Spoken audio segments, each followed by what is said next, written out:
परमगुरुभ्यो नमः। श्रीमदानन्दतीर्थभगवत्पादाचार्येभ्यो नमः। श्रीवेदव्यासाय नमः। हरिः ओं। रामं दिग्विजयिनं सुनिर्मलतनुं विभ्राजमानं सदा श्रीसीतायुतमूलरामममलं सद्वंशरामं तथा व्यासं विठ्ठलमप्रमेयसुसुखं मध्वं जयीन्द्रं गुरूनन्यान् मद्गुरुमानमामि सततं मद्योग्यसौख्याप्तये। यस्य वाक्कामधेनुर्नः कामितार्थान् प्रयच्छति सेवेतं जययोगीन्द्रं कामबाणच्छिदं सदा। तपोविद्याविरक्त्यादि सद्गुणौघाकरानहं वादिराजगुरून् वन्दे हयग्रीवदयाश्रयान्। भावबोधकृतं सेवे रघुत्तममहागुरुं यच्छिष्यशिष्यशिष्याद्याः टिप्पण्याचार्यसंज्ञिताः। पूज्याय राघवेन्द्राय सत्यधर्मरताय च भजतां कल्पवृक्षाय नमतां कामधेनवे।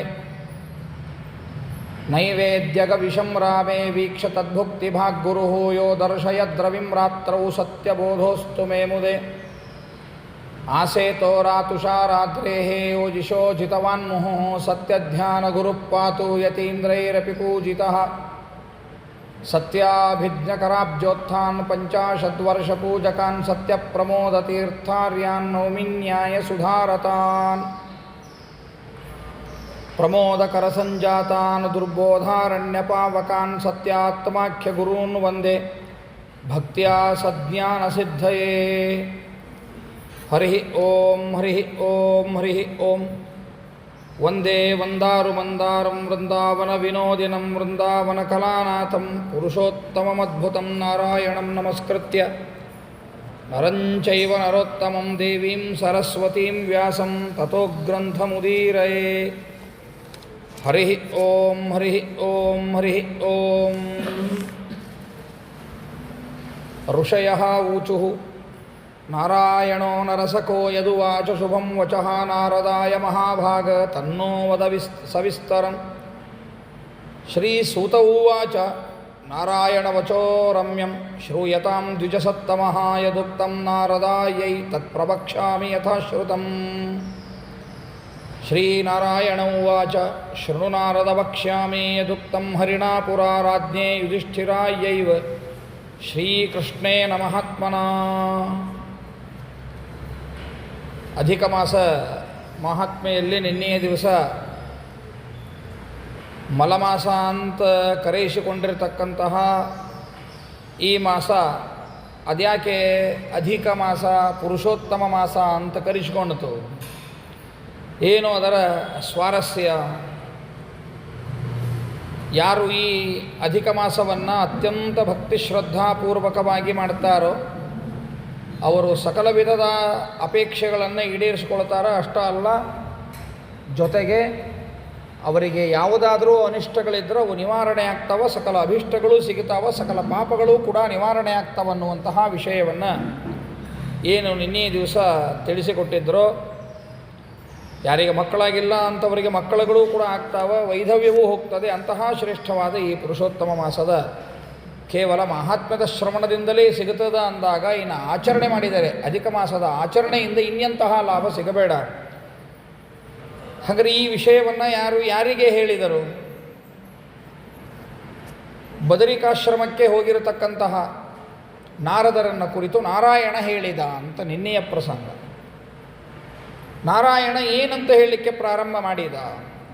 ನಾರದರು ಪ್ರಾರ್ಥನೆಯನ್ನು ಮಾಡ್ತಾರೆ, ಎಲ್ಲದಕ್ಕೂ ನಿಯಾಮಕ ಭಗವಂತ ನೀನೇ, ಪ್ರತಿಯೊಂದಕ್ಕೂ ನಿಯಾಮಕ.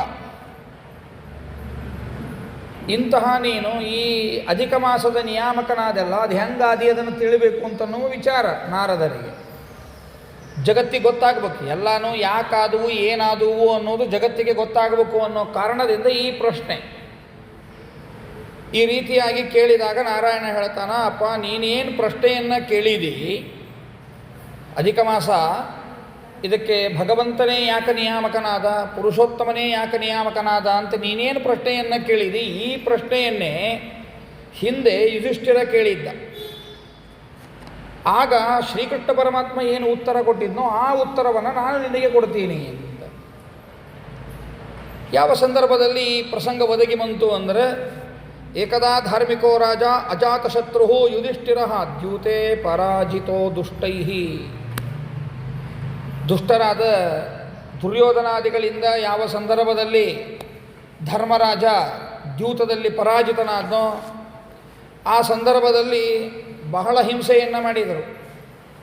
ತುಂಬಿದ ಸಭೆಯಲ್ಲಿ ದ್ರೌಪದಿಗೆ ಅಪಮಾನ ಮಾಡುವಂತಹ ಅತ್ಯಂತ ಹೀನ ಪ್ರವೃತ್ತಿಗೆ ತೊಡಗಿದ್ದರು. ಅನಂತರದಲ್ಲಿ ಪಾಪ ಪಾಂಡವರು ಅನವಶ್ಯಕವಾಗಿ ವನವಾಸಕ್ಕೆ ಹೋಗಬೇಕಾತು. ಹೋದಂಥ ಸಂದರ್ಭದೊಳಗೆ ಶ್ರೀಕೃಷ್ಣ ಪರಮಾತ್ಮ ಬಂದ. ಪಾಂಡವರೇನು ವನವಾಸದೊಳಗಿದ್ದರು ಆ ಪ್ರದೇಶಕ್ಕೆ ಶ್ರೀಕೃಷ್ಣ ಪರಮಾತ್ಮ ಬಂದ ಕೂಡಲೇ ಅಂತ ನೋಡ್ತಾನೆ, ಇಷ್ಟು ಸಿಟ್ಟು ಬಂತಂತ ಪುರಾಣ ಹೇಳ್ತದ. ಕೆಂಪು ಕಣ್ಣು ಮಾಡಿದ್ದಂಥ ಭಗವಂತ ಕೆಂಪು ಕಣ್ಣು ಮಾಡಿ ನೋಡಿದರೆ ಇಡೀ ಜಗತ್ತನ್ನೇ ಸುಟ್ಟು ಬಿಡ್ತಾನೇನೋ ಅನ್ನುವಂತಹ ದೃಷ್ಟಿ, ಅತ್ಯಂತ ಭೀಕರವಾದ ದೃಷ್ಟಿಯನ್ನು ಬಿಟ್ಟನಂತೆ. ಆಗ ಎಲ್ಲರೂ ಹೆದರಿದರು. ಶ್ರೀಕೃಷ್ಣ ಪರಮಾತ್ಮನ ಭಯಾನಕವಾದ ದೃಶ್ಯವನ್ನು ನೋಡಿ, ಮುಖದೊಳಗಿರ್ತಕ್ಕಂತಹ ಸಿಟ್ಟನ್ನು ನೋಡಿ ಎಲ್ಲರೂ ಕೂಡ ಗಾಬರಿ ಆದರು. ಅಬ್ಬಾ ಅಂತ ಹೆದರಿಬಿಟ್ರು. ಹಂಗಿರ್ತದೆ. ಸಾಮಾನ್ಯ ಸಿಟ್ಟಿಗೆ ಹೇಳೋರೆಲ್ಲ ಸಿಟ್ಟಿಗೆ ಅದ್ರೆ ಏನು ದೊಡ್ಡ ಇಫೆಕ್ಟ್ ಆಗೋದಿಲ್ಲ. ದೊಡ್ಡವರು ಏನರ ಮಹಾನುಭಾವರು ಸಿಟ್ಟಿಗೆದ್ರು ಅಂದ್ರೆ ಅದರದ್ದು ಅನರ್ಥ ಲೋಕಕ್ಕೆ ಇರ್ತದೆ. ಪ್ರಾತಸ್ಮರಣೀಯರಾದ ನಮ್ಮ ಸತ್ಯಪ್ರಮೋದ ತೀರ್ಥ ಶ್ರೀಪಾದಂಗಳವರದ್ದು ಒಂದು ಘಟನೆ ನೆನಪಿಗೆ ತಂಬರ್ತೀನಿ. ಸಾತ್ವಿಕರು, ಎಲ್ಲದಕ್ಕೂ ಸಿಟ್ಟು ಮಾಡ್ತಿರಲಿಲ್ಲ ಸತ್ಯಪ್ರಮೋದ ತೀರ್ಥ ಶ್ರೀಪಾದಂಗಳವರು. ಎಲ್ಲ ಅಧರ್ಮ ನಡೀತದಲ್ಲಿ ಭಾಳ ಸಿಟ್ಟು ಬರ್ತಿತ್ತು ಅವರಿಗೆ. ಅಧರ್ಮ ಆಗಬಾರ್ದು ಅವರಿಗೆ, ಭಾಳ ಸಿಟ್ಟು ಬರ್ತಿತ್ತು ಅವರಿಗೆ. ಹಂಗೆ ಮೊಳಖೇಡದ ಭಾಗದಲ್ಲಿ ಸಣ್ಣವರು ಪೂಜೆಗೆ ಅಂತ ಕೂತಿತ್ತು. ಸ್ವಾಮಿಗಳು ಸ್ನಾನ ಮಾಡಿ ಬಂದರು. ಮುಂದೆಲ್ಲ ವಿದ್ವಾಂಸರು ಕೂಡಬೇಕು, ಅದು ಪದ್ಧತಿನೇ ಇರೋದು. ಮುಂದೆಲ್ಲ ವಿದ್ವಾಂಸರು ಕೂಡಬೇಕು. ಅನಂತರದಲ್ಲಿ ಯಥಾಯೋಗ್ಯವಾಗಿ ಯಥಾಕ್ರಮವಾಗಿ ಯಾರ್ಯಾರು ಹೆಂಗೆ ಕೂಡಬೇಕು ಹಂಗೆ ಕೂಡ್ಬೇಕು. ಈ ನಿಯಮ ತಪ್ಪಾರ್ದು ಸತ್ಯಪ್ರಮೋದರಿಗೆ. ಭಾಳ ಸಿಟ್ಟು ಬರ್ತಿತ್ತು ಅವರಿಗೆ.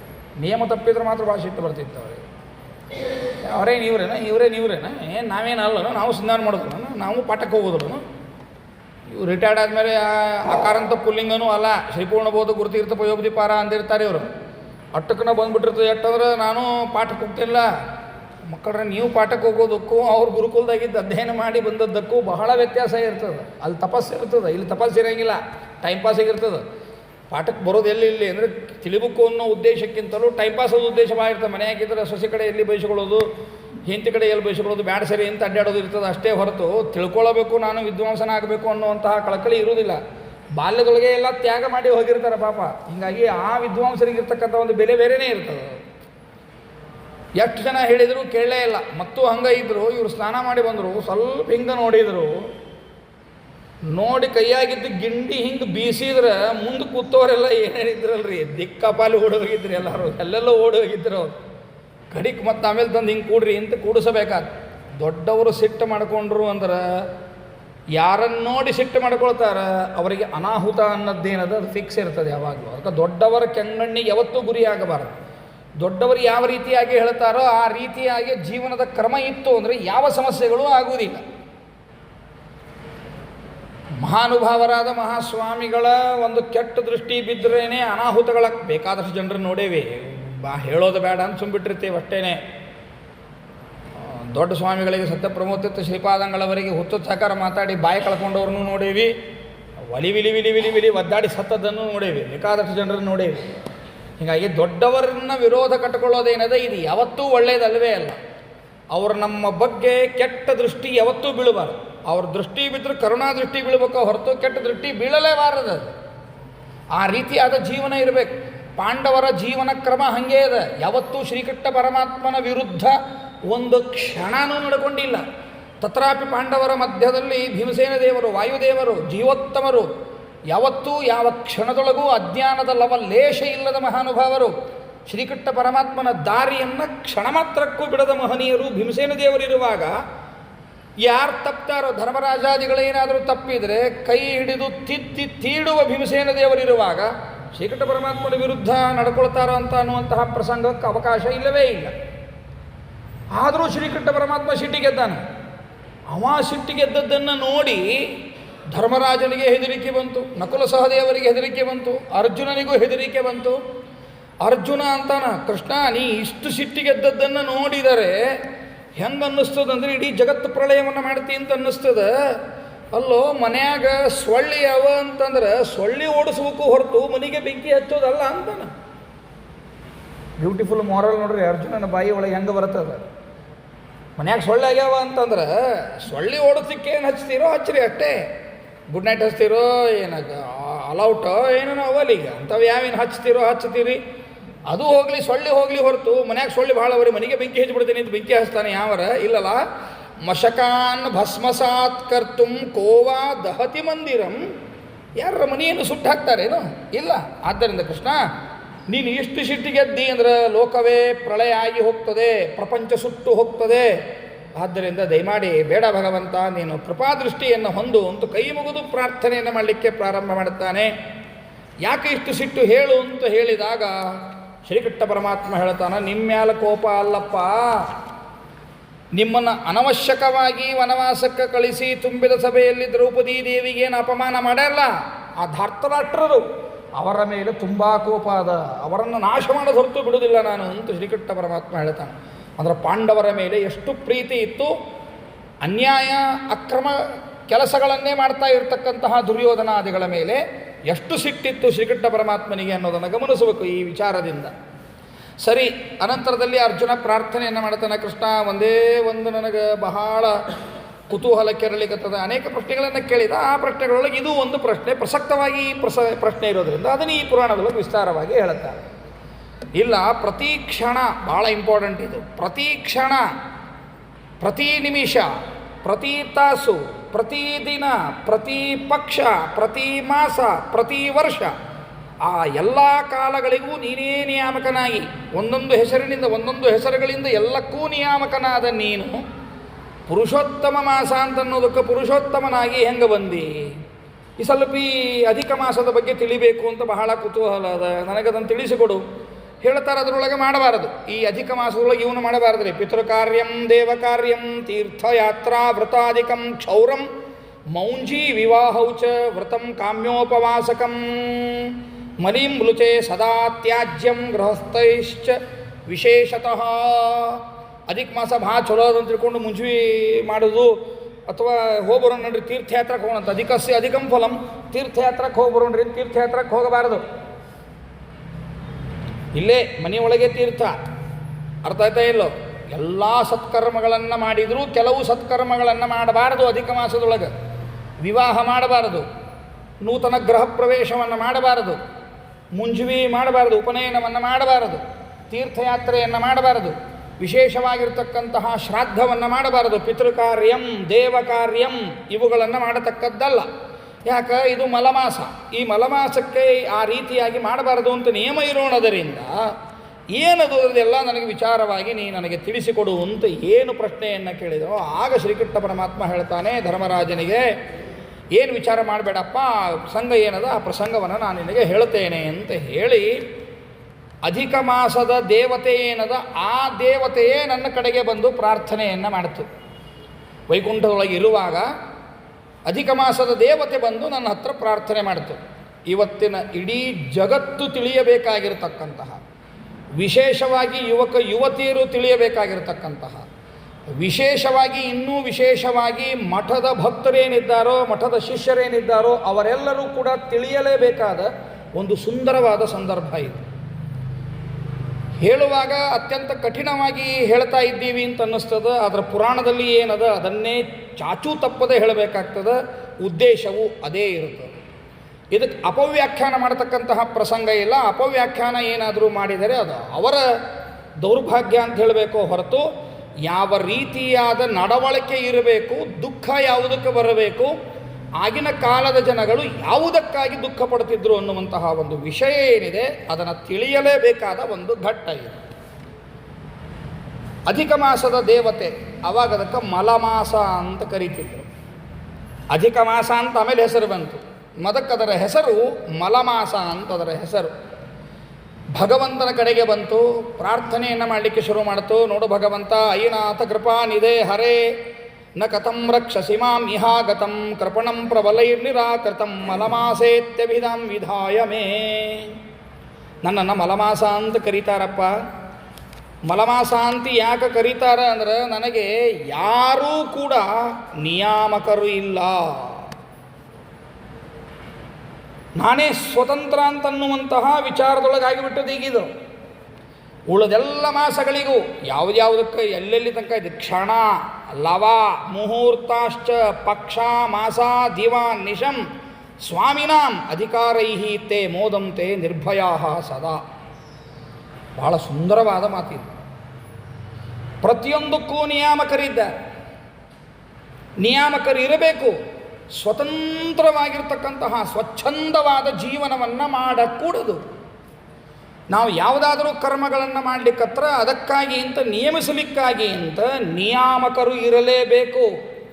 ನನಗೆ ಯಾರೂ ನಿಯಾಮಕರೇ ಇಲ್ಲ ಪರಮಾತ್ಮ ಅಂತ ಹೇಳಲಿಕ್ಕತ್ತದೆ. ನಮ್ಮ ಇವತ್ತಿನ ಕಲಿಯುಗದ ಜನಗಳ ಧೋರಣೆ ಅವತ್ತಿನ ಜನಗಳ ಧೋರಣೆ.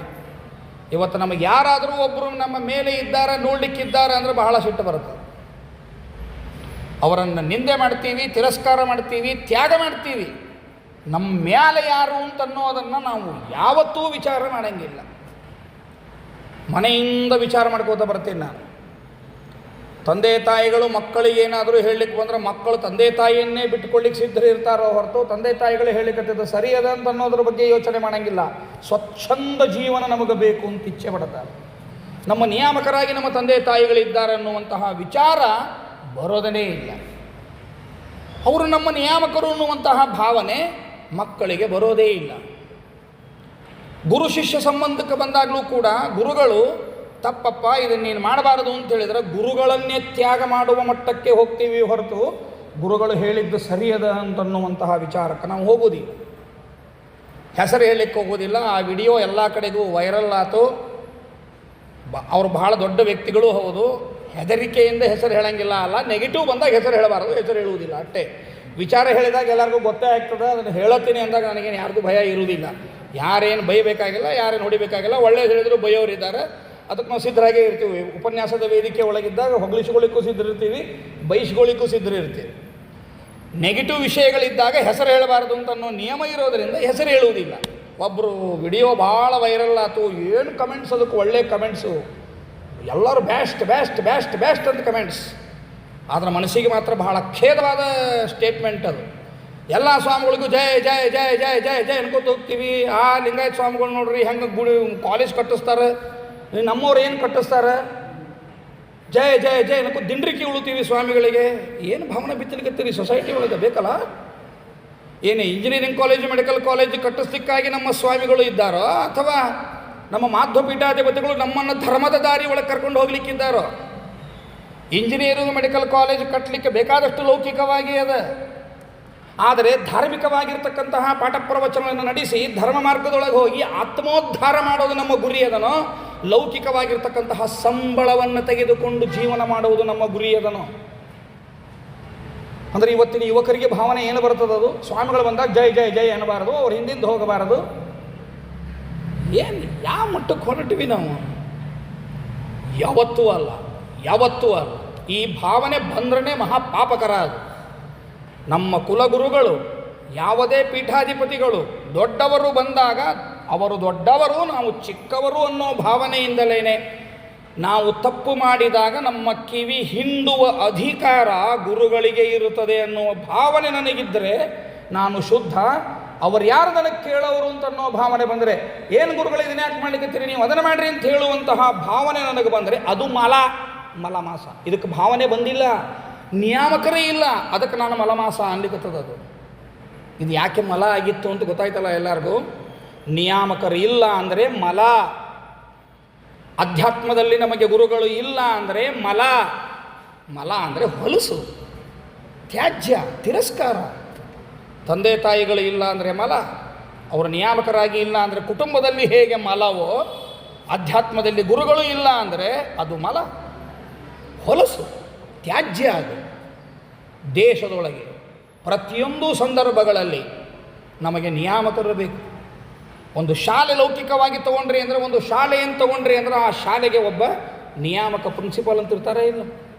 ಒಂದು ಬ್ಯಾಂಕ್ ಅಂತ ನೀವು ತೊಗೊಂಡ್ರಿ ಅಂದರೆ ನಿಮ್ಮನ್ನೆಲ್ಲ ಕಂಟ್ರೋಲ್ ಮಾಡಲಿಕ್ಕೆ ಒಬ್ಬ ಮ್ಯಾನೇಜರ್ ಅಂತ ಇರ್ತಾರೆ ಇಲ್ಲ. ಅಲ್ಲೆಲ್ಲ ನಿಯಾಮಕರು ಇರ್ತಾರೆ ಇಲ್ಲ. ಒಂದು ಪೊಲೀಸ್ ಕಚೇರಿಯಲ್ಲಿ ಅನೇಕ ಜನ ಪೊಲೀಸರು ಇರ್ತಾರೆ, ಅದರ ಮೇಲೆ ನೋಡಲಿಕ್ಕೆ ಒಬ್ಬ ಇನ್ಸ್ಪೆಕ್ಟರ್ ಅಂತ ಇರ್ತಾರೆ ಇಲ್ಲ, ಆ ಇನ್ಸ್ಪೆಕ್ಟರ್ ಮೇಲೆ ಒಬ್ಬ ಅಧಿಕಾರಿ ಇರ್ತಾರೆ ಇಲ್ಲ, ಒಬ್ಬ ಆ ಮ್ಯಾನೇಜರ್ ಮೇಲೆ ಒಬ್ಬರು ಇರ್ತಾರ ಇಲ್ಲೋ, ಆ ಪ್ರಿನ್ಸಿಪಾಲ್ ಮೇಲೆ ಮತ್ತು BAO ಅವರು ಇವರು ಇರ್ತಾರ ಇಲ್ಲ.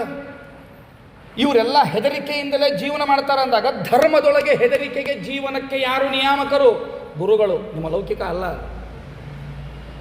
ದಯವಿಟ್ಟು ಯುವಕರ ದಾರಿ ತಪ್ಪಿಸುವಂತಹ ಪ್ರಸಂಗ ಬೇಡ. ಸಾಧ್ಯ ಇದ್ದಟ್ಟು ಯುವಕರನ್ನು ಈ ದಾರಿಗೆ ಕರ್ಕೊಂಡು ಬರೋಣ, ಧರ್ಮದ ದಾರಿಗೆ ಬರ್ರಿ ಅಂತ ಕರ್ಕೊಂಡು ಬರೋಣ. ಅಪ್ಪ ಯಾರೇ ನಮಗೆ ಹೇಳಿದರು ಅದು ಒಳ್ಳೆಯದಕ್ಕೆ ಹೇಳಿರ್ತಾರೆ, ನಮ್ಮ ನಿಯಾಮಕರವರು. ನಾವು ಸ್ವತಂತ್ರವಾದ ಜೀವನವನ್ನು ಮಾಡೋದಲ್ಲ, ಯಾಕಂದ್ರೆ ಪಕ್ವತೆಯೂ ಇರುವುದಿಲ್ಲ, ಆ ಬುದ್ಧಿನೂ ಇರುವುದಿಲ್ಲ. ಹೀಗಾಗಿ ನಾವು ಇನ್ನೊಬ್ಬರ ಹಿಡಿತದೊಳಗಿದ್ದಾಗಲೇ ಸರಿ ಇರ್ತೀವಿ. ನಮ್ಮ ಜೀವನ ಸರಿ ಹೋಗಬೇಕು ಅಂದರೆ ನಮ್ಮನ್ನು ನಿಯಮನ ಮಾಡಲಿಕ್ಕೆ ಒಬ್ಬರು ಇರಲೇಬೇಕು, ಇನ್ನೊಬ್ಬರಿಗೆ ಹೆದರಲೇಬೇಕು. ಇನ್ನೊಬ್ಬರಿಗೆ ಹೆದರಿ ತಗ್ಗಿ ಬಗ್ಗಿ ನಡೆದಾಗ ಮಾತ್ರ ಜೀವನ ಸುರಕ್ಷಿತವಾಗಿರುತ್ತದೆ ವಿನಃ ಸ್ವಚ್ಛಂದದ ಜೀವನ ಅಂದರೆ ಅದು ವಿನಾಶಕ್ಕೆ ಕಾರಣ. ಹೆಚ್ಚೆಚ್ಚು ಸ್ವಚ್ಛಂದ ಜೀವನ ನಮ್ಮದು ನಡೀಲಿಕ್ಕತ್ತು ಅಂದ್ರೆ ಸೊಸೈಟಿ ಒಳಗೆ ನಾವು ತ್ಯಾಜ್ಯರಾಗ್ತೀವಿ. ಯೋಚನೆ ಮಾಡಿರಿ, ಮಠಕ್ಕೆ ಬರ್ತಾರೆ, ನಿಮ್ಮ ಅಷ್ಟೋತ್ತರದೊಳಗೂ ಕೂಡ್ತಾರೆ, ಬಡಿಸ್ಲಿಕ್ಕೂ ಬರ್ತಾರೆ. ಹಿಂಗೆ ನಾಳೆ ಹಿಂಗದಪ್ಪ ಬಾ ಅಂದರೆ ಬರ್ತೀವ್ರಿ ಗುರುಳ ಅಂತಾರೆ, ಹೋಗ್ತಾರೆ. ಅಂಥ ವ್ಯಕ್ತಿ ಬಗ್ಗೆ ನಿಮಗೆ ರಿಸ್ಪೆಕ್ಟ್ ಬರ್ತದೋ ಅಥವಾ ಏನು ಬಂದು ಬಡಿಸಿರಿ ಏನಾಗ್ತದೆ, ಅಷ್ಟೋತ್ತರದಲ್ಲಿ ಏನಾಗ್ತದೆ ಅಂತ ನಾನ್ಸೆನ್ಸ್ ಕ್ವಶನ್ ಕೇಳ್ತಾರಲ್ಲ, ಅವ್ರ ಬಗ್ಗೆ ನಿಮಗೆ ಪ್ರೀತಿ ವಿಶ್ವಾಸ ಬರ್ತದೆ. ಇಲ್ಲಪ್ಪ ನಾಳೆ ಉಪನ್ಯಾಸದ ಬಾರೋ ಅಂತ, ಬರ್ತೇನೆ ರೀ, ಅವಶ್ಯ ಬರ್ತೇನೆ ರೀ, ಬರ್ತಾನೋ ಬಿಡ್ತಾನೋ, ಬರ್ತೇನೆ ರೀ, ಅವಶ್ಯ ಬರ್ತೇನೆ ರೀ ಅಂತಂದಾಗ ನಿಮಗೆ ಅವನ ಬಗ್ಗೆ ಪ್ರೀತಿ ಆದರಗಳು ಬರತ್ತಾವೋ. ಯಾವ ನೀವು ಉಪನ್ಯಾಸ ಹೇಳವ, ಏನು ಹೇಳ್ತಾನವ, ಅದೇ ಹರೇ ಸರ್ವೋತ್ತಮ ಅಂತಲೇ ಹೇಳೋ ಹೋದಲ್ಲ, ನನಗೆ ಗೊತ್ತದ ಹೋಗ್ರಿ ಅನ್ನೋನ ಬಗ್ಗೆ ನಿಮಗೆ ಪ್ರೀತಿ ಬರ್ತದೆ. ಸ್ವಚ್ಛಂದದ ಹಿಂಗೆಲ್ಲ ತಿನ್ನಬಾರ್ದಪ್ಪ, ಹೊರಗೆಲ್ಲ ತಿನ್ನಬಾರ್ದಂಗೆ ಒಳ್ಳೇದಲ್ಲ ಅಂತ ಹೇಳಿದ್ರು. ನನ್ನ ರೊಕ್ಕ ನನ್ನ ನಾಲಿಗೆ ಅವ ಮಾಡ್ಯಾನ, ಬೇಕಾದ್ರೆ ತಿಂತೀನಿ ಬೇಡದ್ರೆ ಬಿಡ್ತೀನಿ, ನೀ ಯಾವ ಹೇಳವ ಅಂತ ಅನ್ನೋನ ಬಗ್ಗೆ ನಿಮಗೆ ಪ್ರೀತಿ ವಿಶ್ವಾಸ ಭಕ್ತಿಗಳು ಹೆಚ್ಚಾಗ್ತಾವೋ. ಎಲ್ಲರಿ ಎರಡಕ್ಕೆ ಆಗಿತ್ತು, ಅದಕ್ಕೆ ಮಠಕ್ಕೆ ಬಂದ ನೀರು ಕುಡಿಬೇಕು ಅಂತೇಳಿ ಮಠಕ್ಕೆ ಬಂದ ನೀರು ಕುಡಿದೇರಿ ಅನ್ನೋರ ಬಗ್ಗೆ ನಿಮಗೆ ಪ್ರೀತಿ ವಿಶ್ವಾಸ ಹೆಚ್ಚಾಗ್ತದೆ, ಹೌದಲ್ಲ? ಯಾರು ಧರ್ಮದ ಆಚರಣೆಯನ್ನು ಕಟ್ಟಳೆಗಳಿಗೆ ಬದ್ಧರಾಗಿ ಇರ್ತಾರೋ, ಕಟ್ಟಳೆಗಳಿಗೆ ಬದ್ಧರಾಗಿ ಯಾರಿರ್ತಾರೋ ಅಂಥವ್ರನ್ನ ಕಂಡ್ರೇ ಪ್ರೀತಿ ವಿಶ್ವಾಸ ಅನ್ನೋದು ಜಗತ್ತಿನೊಳಗೆ ಬರ್ತದೋ ವಿನಃ ಸ್ವಚ್ಛಂದ ಪ್ರವೃತ್ತಿ ಒಳಗೆ ಯಾವಿರ್ತಾನೋ ಅವನನ್ನು ಕಂಡ್ರೆ ನಮಗೇ ಪ್ರೀತಿ ಬರುವುದಿಲ್ಲ ಅಂದಾಗ ಇನ್ನು ದೇವತೆಗಳಿಗೆ ಪ್ರೀತಿ ಪಾತ್ರರಾಗ್ತಾರೇನೋ ಅವರು? ಅಲ್ರಿ, ಇಷ್ಟೆಲ್ಲ ಕೆಟ್ಟ ಕೆಲಸ ಮಾಡ್ಲಿಕ್ಕತ್ತಾರ, ಆರಾಮಿದ್ದಾರಲ್ಲ ಅವರು ಅಂದ್ರೆ ಮತ್ತು ಭಾಗವತ ಸಪ್ತಮಸ್ಕಂದ ಕೇಳ್ರಿ, ಅವಾಗ ಉತ್ತರ ಸಿಗ್ತದೆ ನಿಮಗೆ. ಅದನ್ನು ಈಗ ಹೇಳಲಿಕ್ಕೆ ಹೋಗಂಗಿಲ್ಲ. ಅರ್ಥ ಆಯ್ತಾ? ಸ್ವಚ್ಛಂದ ಈಗಿದ್ದಾರ ಎಲ್ಲ ಆರಾಮಿರ್ತಾರಲ್ಲ ಅಂತ ತಿಳ್ಕೊಳಕ್ಕೆ ಹೋಗ್ಬೇಡ್ರಿ. ಜನ್ಮಾಂತರದ ಕರ್ಮ ಅದ, ಆರಾಮಿರ್ತಾರೆ ಅಟ್ಟೇನೆ. ಅಂದಾಕ್ಷಣಕ್ಕೆ ಅವ್ರಿಗೆ ಶಿಕ್ಷೆ ತಪ್ಪಿದ್ದಲ್ಲ ಅಂತ ತಿಳಿಬೇಡ್ರಿ, ಶಿಕ್ಷೆ ಆಗೋದೇನೆ. ಹಾಗಾದರೆ ಈ ಅಧ್ಯಾಯ, ಈ ಪ್ರಸಂಗ ಇಲ್ಲಿ ತಿಳಿಯಬೇಕಾದ ಅತ್ಯಂತ ಬ್ಯೂಟಿಫುಲ್ ಮಾರಲ್ ಏನು ಅಂದರೆ, ನಮಗೆ ನಿಯಾಮಕರಾಗಿ ಒಬ್ಬರಿದ್ದಾರೆ, ಇರಬೇಕು, ಇಲ್ಲ ಅಂದರೆ ದುಃಖ ಪಡಬೇಕು. ಈ ನಮ್ಮ ಜನರನ್ನು ಬಿಡ್ರಿ, ಈ ಜನ್ರೇಷನ್ ಎಲ್ಲ ಕೇಳ್ರಿ ನೀವು. ನಮ್ಮಪ್ಪ ಹಿಂಗೆ ಮಾಡಿಸ್ತಿದ್ದ, ನಮ್ಮವ್ವ ಹಿಂಗೆ ಮಾಡ್ತಿದ್ಲು, ನಮ್ಮಪ್ಪ ಹೋದ ನಾ ಅನಾಥಾದೆ, ನಮ್ಮವ್ವ ಹೋದ್ಲು ನಾ ಅನಾಥಾದೆ ಅಂತ ಹೇಳುವ ಜನ್ರೇಷನ್ ಅದು, ಹೌದಲ್ಲೋ? ಯೋಚನೆ ಮಾಡಿ. ಇದ್ದವ ಪುಣ್ಯ ಬಿಟ್ಕೊಟ್ಟು ಬರ್ತಕ್ಕಂತಹ ಈ ಜನಾಂಗ ಎಲ್ಲೇ, ಆ ಜನಾಂಗ ಎಲ್ಲೇ ಅಲ್ಲ? ಅವರೆಷ್ಟು ಗಟ್ಟಿಯಾಗಿದ್ದರು, 85-90 ವರ್ಷ ಆದರೂ BP ಇಲ್ಲ, ಶುಗರ್ ಇಲ್ಲ, ಏನೂ ಇಲ್ಲ, ಸ್ವಚ್ಛಂದದ ಜೀವನ. 30-35 ವರ್ಷಕ್ಕೆ BP ಬಂದದ, ಶುಗರು ಬಂದದ, ಯಾದ್ರ ಕೂಡ್ಲಿಕ್ಕಾಗಂಗಿಲ್ಲ, ಕೂತ್ರೆ ಏಳಿಕ್ಕಾಗಿಲ್ಲ. ಯಾಕೆ? ಸ್ವಚ್ಛಂದ ಪ್ರವೃತ್ತಿ ಅಲ್ಲ? ಮನೆಯೊಳಗಾದ್ರೆ ಬೈತಿದ್ರು, ಯಾಕೆ? ಊಟ ಮಾಡಲಿಲ್ಲ, ಒಂದು ತುತ್ತು ಊಟ, ದಿವಸ 10 ತುತ್ತು ಸಾರವನ್ನು ಉಣ್ತೀನಿ, 10 ತುತ್ತು ಮಜ್ಜಿಗೆಯನ್ನು ಉಣ್ತೀನಿ, 2 ಚಪಾತಿ ತಿಂತೀನಿ ಅಂತ ಅನ್ನೋದ್ರೊಳಗೆ ಇವತ್ತು 10 ತುತ್ತು ಬದಲಿ 2 ತುತ್ತು ತಿಂದ್ರೆ ಮನೆಯಾಗಿನ ಹಿರಿಯರು ಬೈತಿದ್ರಲ್ಲ. ಯಾಕೆ? ಕಡಿಮೆ ಊಟ ಮಾಡ್ಲಿಕ್ಕತ್ತಿದ್ದಿ, ಸೊಕ್ಕನ ಮೈಯಾಗಿಂದ ಒಂಚೂರು ಮಾಡ್ತಿದ್ರು, ಹೌದಲ್ಲ ಹಿರಿಯರು? ಅಂತ ತಿಳ್ಕೊಂಡು ಹೆದರಿ ಊಟ ಮಾಡ್ತಿದ್ವಿ. ಏನು ಮಾಡಿದ್ರು ಕೇಳತ್ತಿರಲಿಲ್ಲ. ಏನು ಅಡುಗೆ ಮಾಡ್ತೀವಿ ಇವತ್ತು ಅಂತ ಕೇಳಿದ್ರೆ, ಕರ್ಬಾರ ಯಾಕೆ ನಿನಗೆ ಏನು ಎಲೆ ಹಾಕ್ತದೆ, ಸುಮ್ಮನೆ ಬಾಯಿ ಮುಚ್ಕೊಂಡು ತಿಂದು ಹೋಗಂತಿದ್ರು ಅವಾಗ.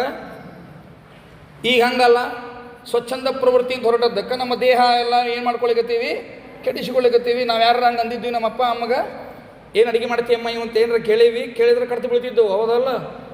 ಬರೇ ಏನು ಮಾಡ್ತಿ ಅಡುಗೆ ಅಂದ್ರೆ ಬೈತಿದ್ರು. ದೇವರ ನೈವೇದ್ಯಕ್ಕೆ ಏನು ಅನ್ಬೇಕು ಅದನ್ನು ಅಂತಿದ್ರು.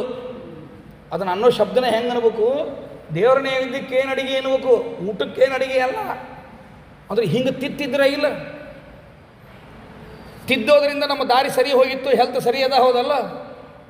ಅವರು ಆ ಕ್ರಮದೊಳಗೆ ತಿದ್ದದೇ ಹೋಗಿದ್ದರೆ ಏನಾಗ್ತಿತ್ತು ಅಂತ ಯೋಚನೆ ಮಾಡಿರಿ. ಅದಕ್ಕೊಬ್ಬ ನಿಯಾಮಕ ಅನ್ನೋದೇನದ ಬಹಳ ಅನಿವಾರ್ಯ. ಇದು ಎಷ್ಟು ವಿಚಿತ್ರ ಅಂದರೆ ಬಹಳ ದುಃಖ ಪಡ್ತಂತಿದು. ಯಾಕಂದ್ರೆ ನಮ್ಗೆ ನಿಯಾಮಕ ಇಲ್ಲಲ್ಲೋ ಮಾರಾಯ ಅಂತ ದುಃಖ ಪಡ್ತಂತಿದು ಮಾಸ. ಹೋಲಿಬಿಡ ಮರ, ಎಲ್ಲ ಚೈತ್ರಾದಿ ಮಾಸಗಳಿಗೆಲ್ಲ ನಿಯಾಮಕರಿದ್ದಾರೆ. ಅವ್ರು ಹೇಳ್ದಂಗೆ ಇದಕ್ಕೆ ಕೇಳಬೇಕು ಇವೆಲ್ಲ ಮಾಸಗಳು. ಅವಿರಲಿ, ನನಗೆ ಯಾರು ಇಲ್ಲ ನೋಡಪ್ಪ, ನಾ ಆರಾಮಿದ್ದೇನೆ ನೋಡಿ ನಾನು ಅಂತಲ್ಲಿಲ್ಲ. ಇದು ಹಳ್ಳಿ ಕತ್ತಂತ ಪಾಪ ಬಹಳ ದುಃಖದಿಂದ ಅಳ್ತಾ ಹೋಗಿ ನಾರಾಯಣನಿಗೆ ಪ್ರಾರ್ಥನೆಯನ್ನು ಮಾಡ್ತಂತ. ಅಪ್ಪ, ಎಲ್ಲರೂ ಕೂಡ ನನ್ನನ್ನು ತಿರಸ್ಕಾರ ಮಾಡಿಬಿಟ್ಟಾರೆ. ಯಾಕೆ ತಿರಸ್ಕಾರ ಮಾಡ್ಯಾರ ಅಂದರೆ ಯಾರೂ ನಿಯಾಮಕರೇ ಇಲ್ಲ ಈ ಮಾಸಕ್ಕೆ. ಆದ್ದರಿಂದಾಗಿ ಈ ಮಾಸವನ್ನು ನಾವು ಈ ಮಾಸದೊಳಗೆ ಏನೂ ಮಾಡುವುದು ಬೇಡ. ಸ್ವಚ್ಛಂದ ಇದ್ದವನನ್ನು ನಾವು ಹೆಂಗೆ ಕರ್ಕೊಳ್ಳೋದಿಲ್ಲೋ, ನಮ್ಮ ಮಡಿ ಒಳಗೆ ಕರ್ಕೊಂಬರುವುದಿಲ್ಲೋ, ಪಂಡಿತರಿಗೆ ಬಡಿಸ್ಬೇಕಾದ್ರೆ ಅಥವಾ ಮಡಿಯಲ್ಲಿ ತೊಗೊಂಬರ್ಬೇಕಾದ್ರೆ ಸ್ವಚ್ಛಂದ ಹೆಂಗೆ ಬೇಕಂಗೆ ಒಟ್ಟು ಇದ್ದವನನ್ನು ನೀವು ಮಡಿ ಒಳಗೆ ಕರ್ಕೋತೀರೋ, ಅಥವಾ ಬ್ಯಾಡಪ್ಪ ಶುದ್ಧ ಜನ ಸದಾಚಾರ ಇದ್ದಾನೆ ಇವನ್ನ ಕರ್ಕೊಂಡು, ನೀತಿ ಅದ ಇವನನ್ನು ಕರ್ಕೊಂಡು ಅಂತ ಕರ್ಕೋತೀರೋ? ಯಾರನ್ನ ಕರ್ಕೋತೀರಿ? ಹೌದಲ್ಲ? ಹಂಗೆ ದೇವತೆಗಳೇ ಮಾಡಿದಾರಂತ ಇದಕ್ಕೆ ನಿಯಾಮಕರೇ ಇಲ್ಲ, ಕಟ್ಟಳೆಗಳೇ ಇಲ್ಲ, ಒಂದು ಶುಭ ಕಾರ್ಯಗಳೇ ನಡೆಯುವುದಿಲ್ಲ. ದೇವ ಕಾರ್ಯ ಶುಭ ಕಾರ್ಯ, ಪಿತೃಕಾರ್ಯ ಶುಭ ಕಾರ್ಯ, ಗೃಹ ಪ್ರವೇಶ ಶುಭ ಕಾರ್ಯ, ಉಪನಯನ ಶುಭ ಕಾರ್ಯ, ವಿವಾಹ ಶುಭ ಕಾರ್ಯ, ಯಾವ ಶುಭ ಕಾರ್ಯಗಳು ಇಲ್ಲಿ ನಡೆಯುವುದಿಲ್ಲ ಅಂದಾಗ ಈ ಮಾಸ ತ್ಯಾಜ್ಯ ಅನ್ಲಿಕ್ಕತ್ತಾರ ಭಗವಂತ. ನನಗೆ ನಿಯಾಮಕರಿಲ್ಲ, ನನ್ನಲ್ಲಿ ಒಳ್ಳೆ ಕರ್ಮಗಳಾಗ್ತಾ ಇಲ್ಲ. ಆದರೆ ನನ್ನ ಮಾಸದಲ್ಲಿ, ನನ್ನಲ್ಲಿ ಅಂದರೆ ನನ್ನ ಮಾಸದಲ್ಲಿ ಯಾವ ಒಳ್ಳೆಯ ಕರ್ಮಗಳು ಆಗ್ತಾ ಇಲ್ಲ. ಆದ್ದರಿಂದಾಗಿ ದೇವಾನುದೇವತೆಗಳೆಲ್ಲ ನನ್ನನ್ನು ತಿರಸ್ಕಾರ ಮಾಡಿದ್ದಾರೆ. ಭಗವಂತ, ದಯವಿಟ್ಟು ನೀನು ರಕ್ಷಣೆ ಮಾಡಲೇಬೇಕು. ಎಂತೆಂಥವನ್ನ ರಕ್ಷಣೆ ಮಾಡಿದ್ದೀನಿ ನೀನು ಅಂತ ಉದಾಹರಣೆ ಕೊಡ್ತಾ ಹೋಗ್ತಾನೆ. ಭಾಗವತದ ಪ್ರಾಯಶಃ ಎಲ್ಲ ಸ್ಕಂದಗಳ ವಿಚಾರವೂ ಅಲ್ಲಿ ಬಂದುಬಿಟ್ಟಿರಬೇಕು. ಹಾಗೆ ಇಂಥವರನ್ನು ಉದ್ಧಾರ ಮಾಡಿದೆ, ಅಂಥವರನ್ನು ಉದ್ಧಾರ ಮಾಡಿದಿ, ಪ್ರಾರ್ಥನೆ ಮಾಡಿದವರನ್ನು, ಗಜರಾಜನನ್ನು ಉದ್ಧಾರ ಮಾಡಿದೆ, ದ್ರೌಪದಿಯನ್ನು ಉದ್ಧಾರ ಮಾಡಿದಿ, ಅನೇಕ ಜನರನ್ನು ನೀನು ಭಕ್ತರನ್ನು ಉದ್ಧಾರ ಮಾಡಿದ್ದೀಯಾ. ನನ್ನನ್ನು ಯಾಕೆ ಉದ್ಧಾರ ಮಾಡುವುದಿಲ್ಲ ಸ್ವಾಮಿ ನೀನು ಎಂಬುದಾಗಿ ಬಹಳ ದುಃಖಿಸ್ಲಿಕ್ಕತ್ತು. ಶ್ರೀಕೃಷ್ಣ ಪರಮಾತ್ಮ ಆಗ ಅಂತಾನ, ಅಂದರೆ ನಾರಾಯಣ ವೈಕುಂಠವಾಸಿಯಾದ ನಾರಾಯಣ ಅಂತಾನ, ಅಯ್ಯೋ ವೈಕುಂಠಕ್ಕೆ ಯಾರು ಬರ್ತಾರೋ ಅವ್ರಿಗೆ ದುಃಖ ಇರುವುದಿಲ್ಲ ಮಾರಾಯ. ವೈಕುಂಠಕ್ಕೆ ಬಂದಾರಂದ್ರೆ ದುಃಖ ಕಳ್ಕೊಂಡ ಬಂದಾರ ಅಂತರ್ಥ, ದುಃಖ ಇರುವುದೇ ಇಲ್ಲ. ನೀ ಯಾಕೆ ದುಃಖಿಸ್ಲಿಕ್ಕತ್ತಿದ್ದಿ? ನಿನಗೆ ಯಾಕೆ ಇಷ್ಟು ದುಃಖ ಅದ? ಬೇಡ, ಯೋಚನೆ ಮಾಡಬೇಡ. ಇಲ್ಲಿ ಬಂದಿ ಅಂದರೆ ನಿನ್ನ ಸಮಸ್ಯೆ ಪರಿಹಾರ ಆಗಿದೆ ಅಂತ ತಿಳ್ಕೊಂಬಿಡು, ನೀನು ಏನು ಯೋಚನೆ ಮಾಡಬೇಡ ಅಂತ ಹೇಳಿ ಅವನಿಗೆ ಸಮಾಧಾನ. ಮೂರ್ಛೆ ತಪ್ಪಿ ಕೆಳಗೆ ಬಿದ್ದಿದ್ದಂತ. ತಿರ್ಗಾ ಗರುಡ ಅವನಿಗೆ ಗಾಳಿ ಬೀಸಿ ನೀರು ಮಾಡಿ ಪ್ರೋಕ್ಷಣೆ ಮಾಡಿ ಅವನನ್ನು ಮೇಲಕ್ಕೆ ಎಬ್ಬಿಸಿ ಕರೆದುಕೊಂಡು ಹೋದಂತೆ. ಬಾ, ನಾವೊಂದು ಕ್ಷೇತ್ರ ಕರ್ಕೊಂಡು ಹೋಗ್ತೇನೆ ನಿನ್ನ ಅಂಥೇಳಿ ಅವನನ್ನು ಕರೆದುಕೊಂಡು ಹೋಗ್ತಾನೆ. ಉತ್ತಿಷ್ಟೋ ಉತ್ತಿಷ್ಟ ಭದ್ರಂತೆ ವಿಷಾದಂ ವತ್ಸಮಾಕುರು ತ್ವದ್ದುಃಖಂ ದುರ್ನಿವಾರ್ಯಂ ಮೇ ಪ್ರತಿಭಾತಿ ನಿರೀಶ್ವರ ಇತ್ಯುಕ್ತ ಮನಸಿ ಧ್ವಾತ ತದುಪಾಯಂ ಕ್ಷಣಂ ಪ್ರಭು ವಿನಿಶ್ಚಿತ್ಯ ಪುನರ್ವಾಕ್ಯಂ ಉವಾಚ ಮಧುಸೂದನ ವತ್ಸಾಗಚ್ಚ ಮಯಾ ಸಾರ್ಧಂ ಗೋಲೋಕಂ ಯೋಗಿ ದುರ್ಲಭಾಂ. ಯೋಗಿಗಳಿಗೂ ದುರ್ಲಭವಾಗಿರ್ತಕ್ಕಂತಹ ಒಂದು ಲೋಕ ಇದೆ, ಗೋಲೋಕ. ಆ ಗೋಲೋಕಕ್ಕೆ ನಿನ್ನ ಕರ್ಕೊಂಡು ಹೋಗ್ತೀನಿ ಬಾ ನಾನು ಒಂದು ಭಗವಂತ ಅವನನ್ನು ಕರ್ಕೊಂಡು ಹೋಗ್ತಾನೆ. ಅಲ್ಲಿ ಯಾರಿರ್ತಾರೆ ಆ ಗೋಲೋಕದೊಳಗೆ? ಯಾರಿರ್ತಾರೆ ಅಂದರೆ ಯತ್ರಾಸ್ತೆ ಭಗವಾನ್ ಕೃಷ್ಣ ಪುರುಷೋತ್ತಮ ಈಶ್ವರ. ಆ ಗೋಲೋಕದ ಒಡೆ ಯಾರು ಅಂದರೆ ಸಾಕ್ಷಾತ್ ಸಚ್ಚಿದಾನಂದಮಯನಾದ, ನಿರ್ದೋಷನಾದ, ಅನಂತ ಕಲ್ಯಾಣಗುಣ ಪರಿಪೂರ್ಣನಾದ ಸಾಕ್ಷಾತ್ ಭಗವಂತ ಶ್ರೀಕೃಷ್ಣ ಪರಮಾತ್ಮ ಆ ಗೋಲೋಕದ ಒಡೆಯನಾಗಿದ್ದಾನೆ. ಹೆಂಗಿದ್ದ ಶ್ರೀಕೃಷ್ಣ ಪರಮಾತ್ಮ ಅಂದರೆ ಪುರುಷೋತ್ತಮ ಅಂದರೆ ಇವನು ಚಿಂತನೆ ಬರಲಿ. ಅರ್ಥ ಆಯ್ತಾ ಇಲ್ಲೋ? ಪುರುಷೋತ್ತಮ ಅಂದರೆ ಇನ್ಯಾರೂ ಅಲ್ಲ, ಸಾಕ್ಷಾತ್ ಶ್ರೀಕೃಷ್ಣ ಪರಮಾತ್ಮ. ಚೈತ್ರಾದಿ ಎಲ್ಲ ಮಾಸಗಳಿಗೂ ನಿಯಾಮಕ ವಿಷ್ಣುವಿನ ಒಂದೊಂದು ರೂಪಗಳು. ಅಧಿಕ ಮಾಸದ ಈ ಮಾಸದ ನಿಯಾಮಕನೂ ಕೂಡ ಸಾಕ್ಷಾತ್ ಭಗವಂತನೇ. ರೂಪ ಯಾವುದು ಅಂದರೆ ಶ್ರೀಕೃಷ್ಣ ಪರಮಾತ್ಮ. ಅಂದರೆ ಎಲ್ಲ ಮಾಸಗಳ ಒಡೆಯ ಯಾರಾದ್ರೀಗ? ಭಗವಾನ್ ವಿಷ್ಣುವೇ ಆದ. ಈ ಅಧಿಕ ಮಾಸದ ಶ್ರೀಕೃಷ್ಣ ಪರಮಾತ್ಮ ಹೆಂಗಿದ್ದಾನ ಅಂದ್ರೆ ಗೋಪಿಕಾ ವೃಂದ ಮಧ್ಯಸ್ಥೋ ದ್ವಿಭುಜೋ ಮುರಳೀಧರ ನವೀನ ನೀರದಶ್ಯಾಮೋ ರಕ್ತ ಪಂಕಜಲೋಚನ. ಅವನ ವರ್ಣನೆಯನ್ನು ಮಾಡುತ್ತಾರೆ. ಗೋಪಿಕಾ ವೃಂದದ ಮಧ್ಯದಲ್ಲಿ ವಿರಾಜಮಾನನಾಗಿರ್ತಕ್ಕಂಥವನು ಈ ಶ್ರೀಕೃಷ್ಣ ಪರಮಾತ್ಮನಾಗಿದ್ದಾನೆ. 4 ಕೈಗಳಲ್ಲ, ಕೃಷ್ಣ ಪರಮಾತ್ಮನೇ ಅಲ್ಲಿ ಅವತಾರ ಮಾಡಬೇಕಾದ್ರೆ ಚತುರ್ಭುಜನಾಗಿದ್ದ. ಆದರೆ ಇಲ್ಲಿ ಶ್ರೀಕೃಷ್ಣ ಪರಮಾತ್ಮನ ರೂಪ ದ್ವಿಭುಜ ಅಂತಾರೆ. ದ್ವಿಭುಜೋ ಮುರಳೀಧರ, ಮುರಳಿಯನ್ನು ಕೈಯಲ್ಲಿ ಹಿಡಿದುಕೊಂಡಿದ್ದಾನೆ ಭಗವಂತ. ಅಂತಹ ಭಗವಂತನು ಅತ್ಯಂತ ಶುಭ್ರವಾದ ಅಂದರೆ ನೀಲದ ಬಣ್ಣ, ಅಂದರೆ ನೀಲಬಣ್ಣ ಏನಿದೆ ಅಂತಹ ನೀಲದ ಬಣ್ಣವನ್ನು ಕೂಡ ಹೊತ್ತವನಾಗಿದ್ದಾನೆ. ಕೆಂಪು ಕಣ್ಣುಗಳನ್ನು ಹೊಂದಿದವನಾಗಿದ್ದಾನೆ ಭಗವಂತ. ಪೀತಾಂಬರವನ್ನು ಧಾರಣ ಮಾಡಿದ್ದಾನೆ. ವನಮಾಲದಿಂದ ಭೂಷಿತನಾಗಿದ್ದಾನೆ. ಸದ್ರತ್ನಭೂಷಣ ಪ್ರೇಮ ಭಾಷಣೋ ಭಕ್ತವತ್ಸಲ. ಈ ರೀತಿಯಾಗಿ ಇರತಕ್ಕಂತಹ ಭಗವಂತನ ಕಡೆಗೆ ಬಂದು ಪರಮಾತ್ಮನಿಗೆ ನಮಸ್ಕಾರವನ್ನು ಮಾಡ್ತಾನಂತೆ. ಅವ್ನು ನಮಸ್ಕಾರ ಮಾಡೋದು, ಇವ್ನು ನಮಸ್ಕಾರ ಮಾಡೋದು. ಹೆಂಗಿದ್ದಂಗೆ ಈ ಸ್ವಾಮಿಗಳು ಅವ್ರಿಗೆ ಹಾರ ಹಾಕ್ತಾರ, ಆ ಸ್ವಾಮಿಗಳು ಇವ್ರಿಗೆ ಹಾರ ಹಾಕ್ತಾರಲ್ಲ, ಹಂಗಿದ್ದಂಗೆ ಅಷ್ಟೇ. ಅರ್ಥ ಆಯ್ತಾ? ಬೇರೆ ಏನಲ್ಲ. ಇವನು ಅವನೇ, ಅವನು ಅವನೇ. ಸಾಕ್ಷಾತ್ ನಾರಾಯಣನೇ ಶ್ರೀಕೃಷ್ಣ, ಆ ಕೃಷ್ಣನೇ ನಾರಾಯಣ. ಅರ್ಥ ಆಯ್ತಾ? ಆದ್ದರಿಂದ ಅವ ಬೇರೆ ಇವ ಬೇರೆ ಅಲ್ಲ, ಇಬ್ಬರೂ ಒಂದೇ ಇದ್ದರೂ ಸಹಿತ ಇವೆಲ್ಲ ಸಿನಿಮಾದೊಳಗೆ ಡಬಲ್ ಆ್ಯಕ್ಟಿಂಗ್ ನೋಡಿ ನಾವು ಸಂತೋಷ ಪಡ್ತಿರ್ತೇವಲ್ಲ, ಹಂಗೆ ಈ ಪುರಾಣಗಳಲ್ಲಿ ಡಬಲ್ ಆ್ಯಕ್ಟಿಂಗ್ ನೋಡಿ ಸಂತೋಷ ಪಡೋದು ಇದನ್ನು ಅಷ್ಟೇನೆ. ಅರ್ಥ ಆಯ್ತಾ? ಇಲ್ಲೆಲ್ಲ ಆ್ಯಕ್ಷನ್ ಕಟ್ಟಿರ್ತಾವೆ. ಹೆಂಗೆ ಮಾಡ್ತಾರೆ ಇದನ್ನು? ದ್ವಿಪಾತ್ರವನ್ನು ಹೆಂಗೆ ಮಾಡ್ತಾರೆ?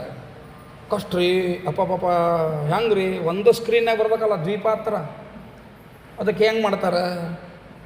ಇಲ್ಲಿ ಒಬ್ಬ ಪಾತ್ರಧಾರಿ, ಅವನು ನೆಗೆಟಿವ್ ಪಾತ್ರಧಾರಿ ಇದ್ದಾನ, ಒಂದು ಪಾಸಿಟಿವ್ ಇದ್ದಾನ, ಒಂದು ನೆಗೆಟಿವ್ ಇದ್ದಾನ ಅಂತಂದ್ರೆ, ಅಥವಾ ಎರಡೂ ಪಾಸಿಟಿವ್ ಪಾತ್ರಧಾರಿಗಳವ ಅಂದ್ರೆ, ಒಂದು ಪಾತ್ರಧಾರಿ ವೇಷ ಏನೋ ಹಾಕ್ಕೊಂಡಿರ್ತಾನವ, ಇನ್ನೊಂದು ಪಾತ್ರಧಾರಿ ಯಾರು ಜಗಕ್ಕೆ ಬಂದಿರ್ತದೆ ಆ ಜಗಕ್ಕೆ ಕಾಣಲಾರ್ದಂಗೆ ಪೇಪರ್ ಅಂಟಿಸ್ತಿರ್ತಿದ್ರು ಅವರು. ಅದನ್ನು ಹಿಂಗೊಂದು ಪೇಪರ್ ಅಂಟಿಸಿ ಹಿಂಗೆ ಕ್ಯಾಮ್ರಾ ಇಟ್ಟು ಈ ಕಡೆದಷ್ಟೇ ಅದರದ್ದು ಶೂಟಿಂಗ್ ತೊಗೊಂಡು ಅದು ಭಾಗ ಮುಗಿಸಿ ಮತ್ತೆ ಈ ಡ್ರೆಸ್ ಹಾಕ್ಕೊಂಡು ಈ ಭಾಗ ಮುಚ್ಚಿ ಈ ಭಾಗದ್ದು ತೊಗೊಂಡು ಮಿಕ್ಸ್ ಮಾಡಿ ನಮಗೆ ಕೊಡ್ತಿದ್ರು. ಏನಿದು ಡಬಲ್ ಎಷ್ಟು ಚಂದ ಬಂದು ಅಂತ. ಮೋಸ, ಬೇರೆ ಏನೋ ಅಲ್ಲ ಅದು. ಇದು ಎರಡು ಏನದಲ್ಲಿ ನಾ ಹೇಳಬೇಕಾಗಿಲ್ಲ, ಎಷ್ಟೋ ಜನ ಡೈರೆಕ್ಟರ್ಸೇ ಹೇಳ್ಯಾರಿದ್ದೇನೆ, ನಮ್ಮ ಮಾಧು ಡೈರೆಕ್ಟರೇ ಹೇಳ್ಯಾರ, ಮತ್ತು ನನಗೆ ವೈಯಕ್ತಿಕವಾಗಿ ಹೇಳ್ಯಾರಿದ್ದೇನೆ. ಅರ್ಥ ಆಯ್ತಾ? ಆದರೆ ಏನೂ ಇಲ್ಲರಿ, ಡಬಲ್ ಆ್ಯಕ್ಟಿಂಗ್ ಅಂದರೆ ಮೋಸ, ಇಷ್ಟ ಬೇರೆ ಏನೂ ಅಲ್ಲ. ಏನು ಮೋಸ ಅಂದ್ರೆ ಜನರಿಗೆ ಗೊತ್ತಾಗ್ಲಾರ್ದಂಗೆ ಮೋಸ ಮಾಡೋದು ಇದನ್ನು ಅಂತ ಹೇಳಿ ಬೆಂಗಳೂರೊಳಗೆ ಇರ್ತಾರೆ ಆ ಡೈರೆಕ್ಟ್ರು. ನಮಗೆ ಅವ್ರಿಗೆ ಭಾಳ ಮೊದಲಿಂದನೂ ಭಾಳ ಅದ. ರಾಯರ ಅಷ್ಟೋತ್ರ ಭಾಳ ಆಗುತ್ತಂತ, ರಾಯರ ಆರಾಧನೆ ಭಾಳ ವೈಭವದಿಂದ ಮಾಡ್ತಾರೆ ಅವ್ರು. ನಾವು ಯಾರೂ ಅಷ್ಟು ವೈಭವ ಮಾಡೋದನ್ನೇ ಇಲ್ಲ, ಮನೆ ಒಳಗೆ ಮಾಡ್ತಾರೆ ಅವ್ರು, ಅಷ್ಟು ವೈಭವದಿಂದ ಮಾಡ್ತಾರೆ ಅವ್ರು. ಹೆಚ್ಚು ಕಡಿಮೆ 3-4 ವರ್ಷಕ್ಕೊಮ್ಮೆ ನನ್ನ ಕರೆದೇ ಕರೀತಾರೆ ಅವರು, ಬರಬೇಕ್ರಿ ಆಚಾರ ಅಂತ ಕರೀತಾರೆ ಅವರು. ಅಷ್ಟು ನಮ್ಮ ಮೇಲೆ ಪ್ರೀತಿ ವಿಶ್ವಾಸನೇ ಮಾಡ್ತಾರೆ.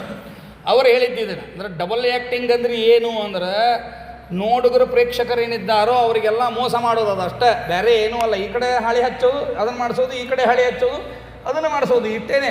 ಅಲ್ಲೊಬ್ಬ ನಿಂದ್ರಿಸೋದು, ಅದಕ್ಕೆ ಮತ್ತೆ ಪ್ರತಿ ಕೊಡ್ಲಿಕ್ಕೆ ಬೇಕಲ್ಲ, ಒಬ್ಬ ಯಾವನೋ ಡೆಮ್ಮಿ ಪೀಸ್ ನಿಂದ್ರಿಸೋದು, ಇವನು ಮಾತಾಡಿದ್ದಕ್ಕೆ ಅವ ಅದಕ್ಕೆ ರಿಯಾಕ್ಟ್ ಮಾಡ್ಬೇಕು, ಅವ ಹೆಂಗೆ ಮಾಡಿದ್ದ ಹಂಗೆ ಮಾಡ್ಬೇಕು, ಅದಕ್ಕೆ ತಕ್ಕಂತೆ ಇವ ಮಾಡ್ಬೇಕು. ಈ ರೀತಿಯಾಗಿ ತಿಳ್ಕೊಂಡು ಮೋಸ ಮಾಡೋದು ಇರ್ತದೆ. ಇಲ್ಲ, ಹಂಗೆ ಇಲ್ಲರಿ, ಇದು ಏನು ಆ್ಯಕ್ಷನ್ ಇಲ್ಲ, ಕಟ್ ಇಲ್ಲ, ಪೇಪರ್ ಇಲ್ಲ, ಏನಿಲ್ಲ. ವಿಷ್ಣುವೂ ಅವನ, ಕೃಷ್ಣನೂ ಅವನೇ. ವಿಷ್ಣು ಒಂದು ನೇರವಾಗಿ ನಮಸ್ಕಾರ ಮಾಡ್ತಾನೆ, ಕೃಷ್ಣನೂ ಅವನಿಗೆ ನಮಸ್ಕಾರವನ್ನು ಮಾಡ್ತಾನೆ. ಇಬ್ಬರು ಒಬ್ರಿಗೊಬ್ರು ಮಾತಾಡ್ಲಿಕ್ಕೆ ಶುರು ಮಾಡ್ತಾರೆ, ಸಂಭಾಷಣ. ನೋಡ್ರಿ, ಈಗಷ್ಟೇ ಎಂಜಾಯ್ ಮಾಡ್ತಾರೆ. ಈಗ ದೇವತೆಗಳು ಅದನ್ನು ನೋಡ್ಲಿಕ್ಕತ್ತಾರಲ್ಲ, ಅಲ್ಲ ಕಣ್ಣು ಮುಂದೆ ಕೂತು ನೋಡ್ಲಿಕ್ಕತ್ತಾರಲ್ಲ ಅವರು. ನಮಗೆ ಈ ಮೋಸದ ಡಬಲ್ ಆ್ಯಕ್ಟಿಂಗ್ ನೋಡಿದ್ರೇ ಬಹಳ ಸಂತೋಷ ಅನ್ನಿಸ್ತದೆ. ಆದರೆ ವಿಚಾರ ಮಾಡಿರಿ ನೀವು, ಅವ್ರು ಎಷ್ಟು ಅಗದಿ ಏನು ಆ್ಯಕ್ಷನ್ ಇಲ್ಲ, ಕಟ್ ಇಲ್ಲ, ಏನು ಮೋಸ ಇಲ್ಲ, ಅದರೊಳಗೆ ಎಲ್ಲ ದೇವಾನುದೇವತೆಗಳು ಈ ದೃಶ್ಯವನ್ನು ನೋಡಿದಾಗ ಪರಮಾನಂದವಾಗಿದೆ. ಶ್ರೀಕೃಷ್ಣ ಪರಮಾತ್ಮನಿಗೆ ನಮಸ್ಕಾರವನ್ನು ಮಾಡಿದಾಗ ಶ್ರೀಕೃಷ್ಣ ಪರಮಾತ್ಮ ಯಾಕೆ ಬಂದಿ ನೀನು ಅಂತ ಕೇಳ್ತಾನೆ. ನಿನ್ನ ಜೊತೆ ಯಾರನ್ನೋ ಕರ್ಕೊಂಡು ಬಂದಿಯಲ್ಲ, ಯಾರನ್ನ ಕರ್ಕೊಂಡು ಬಂದಿ ನೀನು ಅಂತ ಕೇಳಿದಾಗ ಒಂದು ಸ್ತೋತ್ರ ಇದೆ ನೋಡ್ರಿ, ಇಷ್ಟು ಸುಂದರವಾದ ಸ್ತೋತ್ರ, ಅದು ಲಕ್ಷ ಕೊಟ್ಟು ಕೇಳ್ರಿ.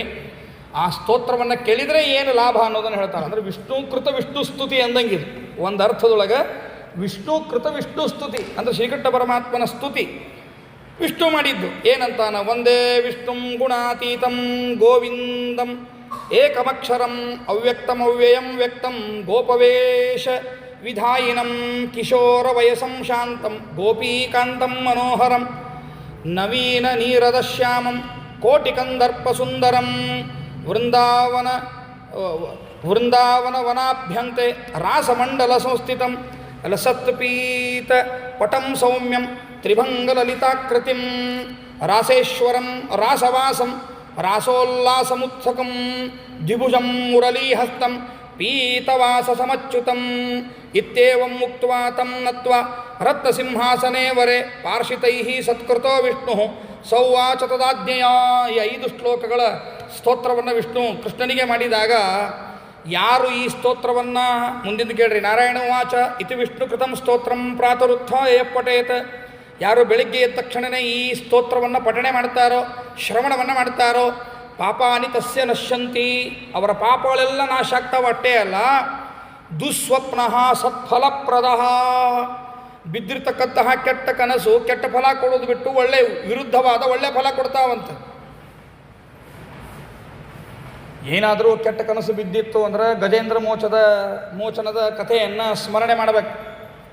ಗಜೇಂದ್ರ ಮೋಚಕಾಯ ನಮಃ ಅಂತ ಇಷ್ಟಂದರೂ ಸಾಕು, ಕೆಟ್ಟ ಕನಸೇನು ಬಿದ್ದಿರ್ತಾವೋ ಅದರದ್ದು ಫಲ ಹೋಗ್ತದೆ. ಅಥವಾ ವಿಷ್ಣು ಸಹಸ್ರನಾಮದ ಪುಣ್ಯೋ ದುಸ್ವಪ್ನ ನಾಶನಃ ಅಂತ ಅನ್ನೋದೇನದ, ಆ ವಿಷ್ಣು ಸಹಸ್ರನಾಮದ ಮಂತ್ರವನ್ನು ಹೇಳಿದರೂ ಕೂಡ ಕೆಟ್ಟ ಸ್ವಪ್ನಗಳ ಫಲ ಹೋಗ್ತದೆ ಅಂತ ನಾವು ಭಾಗವತಾದಿಗಳಲ್ಲಿ ವಿಷ್ಣು ಸಹಸ್ರನಾಮದ ಫಲವನ್ನು ತಿಳಿಯುವಾಗ ಇದನ್ನು ತಿಳಿತೀವಿ. ಇದು ಇನ್ನೂ ಹೆಚ್ಚಿದ್ದದ್ರಿ. ಇದು ಗಜೇಂದ್ರ ಮೋಚನದ ಕಥೆಯನ್ನು ಹೇಳಿದಾಗ ದುಸ್ವಪ್ನದ ಫಲ ಆಗುವುದಿಲ್ಲ, ಅಂದರೆ ದುಷ್ಟ ಫಲ ಆಗುವುದಿಲ್ಲ. ದುಸ್ವಪ್ನ ನಾಶನಃ ಅಂದರೆ ವಿಷ್ಣು ಸಹಸ್ರನಾಮ ಸ್ತೋತ್ರದಲ್ಲಿರುವ ದುಸ್ವಪ್ನ ನಾಶಕಾಯ ನಮಃ ಅಂತನ್ನುವಂತಹ ಮಂತ್ರದಿಂದಾಗಿ ಕೆಟ್ಟ ಸ್ವಪ್ನಗಳ ಫಲ ಏನದ ಆ ಫಲ ಆಗುವುದಿಲ್ಲ ಅಂತ ಇಷ್ಟೇ ಅದ. ಆದರೆ ಇಲ್ಲ, ಹಂಗಲ್ಲ. 5 ಸ್ತೋತ್ರಗಳಿಂದ ಕೂಡಿದ 5 ಶ್ಲೋಕಗಳಿಂದ ಯುಕ್ತವಾದ ಈ ವಿಷ್ಣುಕೃತ ಶ್ರೀಕೃಷ್ಣ ಸ್ತುತಿ ಏನಿದೆ, ಇದನ್ನು ಬೆಳಿಗ್ಗೆ ಎದ್ದಾಕ್ಷಣಕ್ಕೆ ಅಂದರೆ ಕೆಟ್ಟ ಕನಸು ಬಿದ್ದಿದ್ರೆ ಕೆಟ್ಟ ಫಲ ಅಲ್ಲ, ಒಳ್ಳೆ ಫಲ ಆಗ್ತದೆ ಅಂತ. ಅಂದ್ರೆ ವಿರುದ್ಧ ಫಲ. ಕೆಟ್ಟ ಸ್ವಪ್ನದಿಂದ ಕೆಟ್ಟ ಫಲ ಆಗಬೇಕಾಗಿತ್ತು, ಅದು ನಿಂತು ಅಲ್ಲ, ಅದರ ವಿರುದ್ಧವಾದ ಒಳ್ಳೆಯ ಫಲ ಬರುತ್ತದೆ ನಮಗೆ ಅಂತ ತಿಳಿಸಿಕೊಡ್ತಾರೆ. ಅಷ್ಟು ಪುಣ್ಯಪ್ರದವಾದದ್ದು. ಪಾಪಾನಿ ತಸ್ಯ ನಶ್ಯಂತಿ ದುಸ್ವಪ್ನ ಸತ್ಫಲಪ್ರದ ಭಕ್ತಿರ್ಭವತಿ ಗೋವಿಂದೆ ಪುತ್ರ ಪೌತ್ರ ವಿವರ್ಧಿನಿ ಅಕೀರ್ತಿ ಕ್ಷಯಮಾಪ್ನೋತಿ ಸತ್ಕೀರ್ತಿ ವರ್ಧತೆ ಚಿರಂ. ಈ ರೀತಿಯಾಗಿ ಈ ಅಧಿಕ ಮಾಸದೊಳಗೆ ಈ 5 ಸ್ತೋತ್ರ ಏನಿದೆ, ಈ 5 ನುಡಿಗಳ ಅಥವಾ 5 ಶ್ಲೋಕಗಳ ಸ್ತೋತ್ರ ಏನಿದೆ ಅದನ್ನು ಪಾರಾಯಣವನ್ನು ಮಾಡುವಂತಹ ಭಾಗ್ಯವನ್ನು ಹೊಂದಿರಿ. ಎಲ್ಲರೂ ಹೆಣ್ಮಕ್ಳು ಹೇಳಬಹುದು, ಅವಶ್ಯವಾಗಿ ಹೇಳಬಹುದು ಈ ಸ್ತೋತ್ರವನ್ನು. ಕೆಲವೊಂದನ್ನು ಹೆಣ್ಮಕ್ಳು ಹೇಳಬಾರ್ದು, ಹೆಣ್ಮಕ್ಳು ಹೇಳಬಾರ್ದು ಅಂತಲೇ ಹೇಳ್ತೀವಿ, ಅದಕ್ಕೆ ನಿರ್ದಾಕ್ಷಿಣ್ಯವಾಗಿ ಹೇಳ್ತೀವಿ. ಇದೇನು ಹಾಗೇನಿಲ್ಲ, ಅವಶ್ಯವಾಗಿ ಹೆಣ್ಣುಮಕ್ಕಳು ಕೂಡ ಈ ಸ್ತೋತ್ರವನ್ನು ಪಾರಾಯಣವನ್ನು ಮಾಡಬಹುದು. ಸಾಧ್ಯ ಆದರೆ ನಾಳೆ ದಿವಸ ಅದನ್ನು ಕಾಪಿ ತೊಗೊಂಬಂದು ಎಷ್ಟಾಗ್ತಾವೆ ಅಷ್ಟು ತಂದು ಕೊಡ್ತೀನಿ, ಎಲ್ಲರಿಗೂ ಹಂಚ್ರಿ. ಪ್ರತಿ ದಿವಸ ಅಧಿಕ ಮಾಸದೊಳಗೆ ಅದರ ಪಾರಾಯಣವನ್ನು ಮಾಡಿ ಪುಣ್ಯವನ್ನು ಸಂಪಾದನೆ ಮಾಡಿ. ಸರಿ, ಈ ರೀತಿಯಾಗಿ ಸ್ತೋತ್ರವನ್ನು ಮಾಡಿದಾಗ ಪರಮಾತ್ಮ ಅಂತಾನ, ಅಲ್ಲೋ ನೀ ಬಂದು ಬಹಳ ಸಂತೋಷ ಅದ, ನಿನ್ನ ಜೊತೆ ಇನ್ನೊಬ್ಬನು ಯಾವನ್ನ ಕರ್ಕೊಂಡು ಬಂದಿಯಲ್ಲೋ ಮರ ಯಾರವರು ಅಂತ ಗೊತ್ತಿದ್ದು ಕೃಷ್ಣ ನೋಡ್ರಿ ಹೆಂಗೆ ವಿಡಂಬನೆ ಇದೆ. ಯಾಕೆ ಮಾಡ್ತಿ, ಯಾರು ಕರ್ಕೊಂಬಂದಿ ಅಂತ ಕೇಳ್ತಾನೆ. ಅವಾಗ ಅವ ಹೇಳ್ತಾನೆ, ಏನಿಲ್ಲ ನೋಡು ಈ ರೀತಿಯಾಗಿ ಇದ್ದಾನಿವ, ಅಧಿಕ ಮಾಸ ಅಂತ ಏನದ, ಮಲಮಾಸ ಅಂತ ಏನದ, ಆ ಮಲಮಾಸದ ಅಭಿಮಾನಿ ದೇವತಾ, ಇವನಿಗೆ ಯಾರೂ ನಿಯಾಮಕರಿಲ್ಲ ಅಂಥೇಳಿ ಇವ ಬಹಳ ಅಳತಾ ಇದ್ದಾನೆ ಅಂತ ಹೇಳ್ತಾನೆ. ಹಂಗಾರೆ ಯಾಕೆ ಅಳ್ಳಿಕತ್ತ, ಮತ್ತು ಆದಿಯಿಂದ ಅಂತ್ಯದವರೆಗೂ ಏನಂತ ಅಳ್ಳಿಕತ್ತಾನೆ. ಈಗೂ ಅವ ನನಗೆ ನಾಯಕರಿಲ್ಲ ಅಂತ ಹೇಳಲಿಕತ್ತಾನ. ನಾವು ನಾಯಕರಿದ್ದಾರ ಅಂತ ಹೇಳಲಿಕತ್ತೀವಿ, ಅವ ನಾಯಕರಿಲ್ಲ ಅಂತ ಹೇಳಲಿಕತ್ತಾನ. ಅಯ್ಯೋ ನಮಗೆ ನಾಯಕರಿಲ್ಲ, ಏನು ಮಾಡಬೇಕು ಅಂತ ಬಹಳ ದುಃಖ ಆಗಿದೆ ಸ್ವಾಮಿ. ಆದ್ದರಿಂದಾಗಿ ನನಗೆ ಸರ್ವೇ ಮಾಸಾಹ ಸಕಾಮಾಶ್ಚ, ಭಗವಂತ ಹೇಳ್ತಾನೆ, ಏನೂ ಯೋಚನೆ ಮಾಡಲಿಕ್ಕೆ ಹೋಗಬೇಡ, ಎಲ್ಲ ಮಾಸಗಳಿಗೂ ನಾನೇ ಇದ್ದಂತೆ ನಿನ್ನ ಮಾಸಕ್ಕೂ ಕೂಡ ನಾನೇ ನಿಯಾಮಕನಾಗ್ತೇನೆ, ಏನೂ ಯೋಚನೆ ಮಾಡಬೇಡ. ಇವತ್ತಿನಿಂದ ಈ ಮಾಸ ಮಲಮಾಸವಲ್ಲ, ಇವತ್ತಿನಿಂದ ಈ ಮಾಸ ಮಲಮಾಸ ಅಲ್ಲ, ಇವತ್ತಿನಿಂದ ಈ ಮಾಸ ಪುರುಷೋತ್ತಮ ಮಾಸ ಅಂತ ಕರಿಬೇಕು ಅಂತ ಹೇಳ್ತಾನೆ ಭಗವಂತ. ಇವತ್ತಿನಿಂದ ಅಹಮೇತೈಹಿ ಯಥಾಲೋಕೆ ಪ್ರತಿತಃ ಪುರುಷೋತ್ತಮಃ ತಥಾ ಅಯಂ ಅಪಿಲೋಕೇಶು ಪ್ರತಿತಃ ಪುರುಷೋತ್ತಮಃ. ವೇದಾದಿಗಳಲ್ಲಿ ಭಗವಂತ ಹೇಳಿದಂತೆ ವೇದಾದಿಗಳಲ್ಲಿ ನಾನೇ ಪುರುಷೋತ್ತಮ ಅಂತ ಹೇಗೆ ಸಿದ್ಧನಾಗಿದ್ದೇನೋ, ಎಷ್ಟು ಕಟ್ಟುನಿಟ್ಟಾಗಿ ಹೇಳ್ತಾ ನೋಡ್ರಿ. ವೇದಗಳಲ್ಲಿ, ಇತಿಹಾಸಗಳಲ್ಲಿ ಅಂದರೆ ರಾಮಾಯಣ ಮಹಾಭಾರತಗಳಂತ ಅರ್ಥ, ಸಮಗ್ರ ಪುರಾಣಗಳಲ್ಲಿ ವಿಷ್ಣು ಸರ್ವತ್ರ ಗೀಯತೆ, ಆದಾವಂತೇಜ ಮಧ್ಯೇಚ ವಿಷ್ಣು ಸರ್ವತ್ರ ಗೀಯತೆ ಅಂತ ಹೇಳಿದಂತೆ, ಶ್ರೀಕೃಷ್ಣ ಪರಮಾತ್ಮ ಭಗವದ್ಗೀತೆಯಲ್ಲಿ ಹೇಳಿದಂತೆ ದ್ವಾವಿಮೋ ಪುರುಷೋ ಲೋಕೆ ಕ್ಷರಶ್ಚಾಕ್ಷರ ಏವಚ ಕ್ಷರ ಸರ್ವಾಣಿ ಭೂತಾನಿ ಕೂಟಸ್ಥೋಕ್ಷರ ಉಚ್ಯತೆ. ಇವೆಲ್ಲ ಹೇಳಿ ಭಗವಂತ ಏನಂತ ಹೇಳ್ತಾನೆ, ಬೇರೆ ಯಾರೂ ಪುರುಷೋತ್ತಮರಲ್ಲ, ನಾನೇ ಪುರುಷೋತ್ತಮ ಅಂತ ಕೃಷ್ಣ ಹೇಳ್ತಾನೆ. ಇಲ್ಲ, ಎಲ್ಲರೂ ಕ್ಷರರು, ಲಕ್ಷ್ಮೀದೇವಿ ಮಾತ್ರ ಅಕ್ಷರಳು. ನಾನು ಕ್ಷರರಿಗಿಂತಲೂ ಉತ್ತಮನಾಗಿದ್ದೇನೆ, ಅಕ್ಷರರಿಗಿಂತಲೂ ಉತ್ತಮನಾಗಿದ್ದೇನೆ, ಆದ್ದರಿಂದ ನಾನು ಯಾರು ಪುರುಷೋತ್ತಮ ಅಂತ ಹೇಗೆ ವೇದಾದಿಗಳಲ್ಲಿ ಪ್ರಸಿದ್ಧನಾಗಿದ್ದೇನೋ ಹಾಗೆ ಎಲ್ಲ ಮಾಸಗಳಲ್ಲಿ ಈ ಮಾಸ ಏನಂತ ಪ್ರಸಿದ್ಧಿಗೆ ಬರುತ್ತದೆ, ಪುರುಷೋತ್ತಮ ಮಾಸ ಅಂತ ಪ್ರಸಿದ್ಧಿಗೆ ಬರುತ್ತದೆ. ಏನೂ ಯೋಚನೆ ಮಾಡಬೇಡ ಅಂತ ನೋಡ್ರಿ. ಮಲಮಾಸ ಅಂತ ಅನಿಸ್ಕೊಂಡಿದ್ದು ಪುರುಷೋತ್ತಮ ಮಾಸ ಅನಿಸ್ಕೊಳ್ತು. ನಾಯಕರು ಇರಲಾರ್ದೆ, ನಿಯಾಮಕರಿರಲಾರ್ದೆ ಮಲ ಹೊಂದಿದ ನಾವುಗಳು ನಮಗೆ ನಿಯಾಮಕರನ್ನು ಇಟ್ಕೊಂಡ್ವಿ ಅಂದ್ರೆ, ನಾಯಕರನ್ನು ಇಟ್ಕೊಂಡ್ವಿ ಅಂದ್ರೆ ನಾವೇನಾಗ್ತೀವಿ? ಅವಾಗ ಪುರುಷೋತ್ತಮರಾಗ್ತೀವಿ. ಅಂದ್ರೆ ದೇವರಾಗ್ತೀವಿ ಅಂತ ಅರ್ಥ ಅಲ್ಲ. ಈಗಿದ್ದ ಪ್ರಪಂಚದೊಳಗಿನ ಪುರುಷರು ಹೇಳಿದ್ದಾರೋ ಅವರಿಗಿಂತಲೂ ಒಳ್ಳೆ ಹೆಸರು ತಗೊಂಡು ಒಳ್ಳೆ ಸಾಧನೆಯನ್ನು ಮಾಡುವವರಾಗ್ತೀವಿ ಅಂತಿಷ್ಟೇ ಅರ್ಥ ಅದಕ್ಕೆ. ಯಾಕಂದರೆ ನಿಯಾಮಕರಿರೋದ್ರಿಂದ ಒಳ್ಳೆ ದಾರಿ ಕರ್ಕೊಂಡು ಹೋಗ್ತಾರೆ. ಆದ್ದರಿಂದಾಗಿ ಪುರುಷೋತ್ತಮರಾಗ್ತೇವೆ ಅಂತನ್ನುವಂತಹ ವಿಚಾರವನ್ನು ತಿಳಿಸಿಕೊಡ್ತಾರೆ. ಆದ್ದರಿಂದ ಏನು ಯೋಚನೆ ಮಾಡಲಿಕ್ಕೆ ಹೋಗಬೇಡ ನೀನು, ಪುರುಷೋತ್ತಮ ಮಾಸ ಅಂತ ಕರೀತಾರೆ. ಅಷ್ಟೇ ಅಲ್ಲ, ಯಾರು ಈ ಮಾಸದೊಳಗೆ ಏನೇನೇನೇನು ಒಳ್ಳೆಯ ಕರ್ಮಗಳನ್ನು ಮಾಡುತ್ತಾರೋ ಅದಕ್ಕೆ ಅಧಿಕವಾದ ಫಲ ಇರುತ್ತದೆ. ಆದ್ದರಿಂದ ಇದಕ್ಕೆ ಏನಂತ ಮಾಸ, ಇನ್ನೊಂದು ಹೆಸರು ಏನದಕ್ಕೆ? ಅಧಿಕ ಮಾಸ ಅಂತ ಹೆಸರು ಬಂತು. ಪುರುಷೋತ್ತಮ ನಿಯಾಮಕನಾಗಿರುವುದರಿಂದ ಇದು ಪುರುಷೋತ್ತಮ ಮಾಸ. ಅಧಿಕ ಫಲ. ಚೈತ್ರಾದಿಗಳಲ್ಲಿ ದಾನ ಮಾಡಿದರೂ ಪುಣ್ಯ ಅದ, ಏನು ಪಾಪ ಬರುವುದಿಲ್ಲ. ಚೈತ್ರ ಮಾಸದೊಳಗೆ ನಾ ಇದನ್ನು ಕೋಸಂಬರಿ ಪಾನಕ ದಾನ ಕೊಟ್ಟರಿ, ಪಾಪ ಬರ್ತದೆ ಏನ್ರಿ ಅಂತ ತಿಳಿಬೇಡ್ರಿ. ನೀವು ವೈಶಾಖದೊಳಗೆ ಕೊಟ್ಟರು ಪುಣ್ಯ ಅದ, ಚೈತ್ರದಾಗ ಕೊಟ್ಟರು ಪುಣ್ಯ ಅದ, ಏನಿಲ್ಲ ಬಿಡ್ರಿ ಆಚಾರ.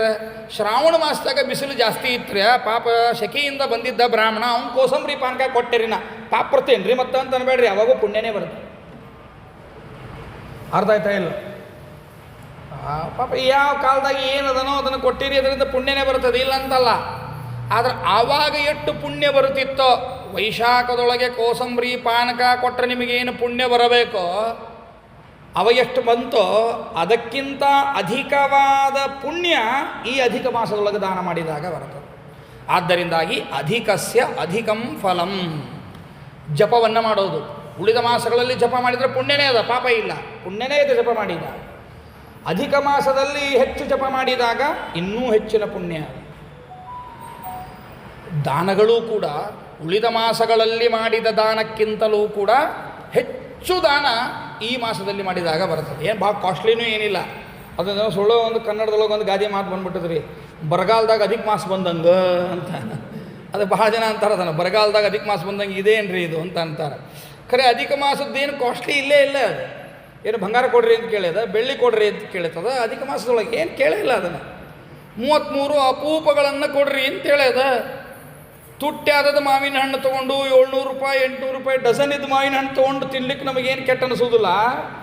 ಆದರೆ 33 ಅಪೂಪ ತುಪ್ಪದಾಗ ಮಾಡ್ಲಿಕ್ಕೆ ಮಾತ್ರ ಏನು ಕಾಸ್ಟ್ಲಿ ರೀ. ತುಪ್ಪದಾಗ ಮಾಡ್ತಾರೆ ಎಲ್ಲರ, ಬ್ಯಾಡ್ರಿ ಆಚಾರ, ಅದಕ್ಕೆ ಡಾಲ್ಡಾ ಒಳಗೋ ಎಣ್ಣೆ ಒಳಗೋ ಕರೆದು ಕೊಟ್ಬಿಡ್ರಿ ಬಗೆಹರಿಸ್ಬೋಣದನ ಅಂತೇಳಿ ಹಂಗೆ ಮಾಡ್ತಾರೆ. ಕಾಂಸ್ಯ ಪಾತ್ರೆ, ಕಂಚಿನ ಪಾತ್ರೆ ಒಳಗೆ ಕೊಟ್ಟರೆ ವಿಶೇಷವಾದ ಪುಣ್ಯ ಅದ. ಮತ್ತು ಅದನ್ನು ವಿಸ್ತಾರವಾಗಿ ಹೇಳ್ತೇನೆ. ಅದನ್ನು ಏನು ಕಾಸ್ಟ್ಲಿ ಅದ ರೀ ಇದು. ಇಷ್ಟಕ್ಕೂ ಮಾಡ್ತೀರಿ ಅಂದರೆ ಈಗ ಕೊಡ್ತೀರೇ ಎಷ್ಟು? 33.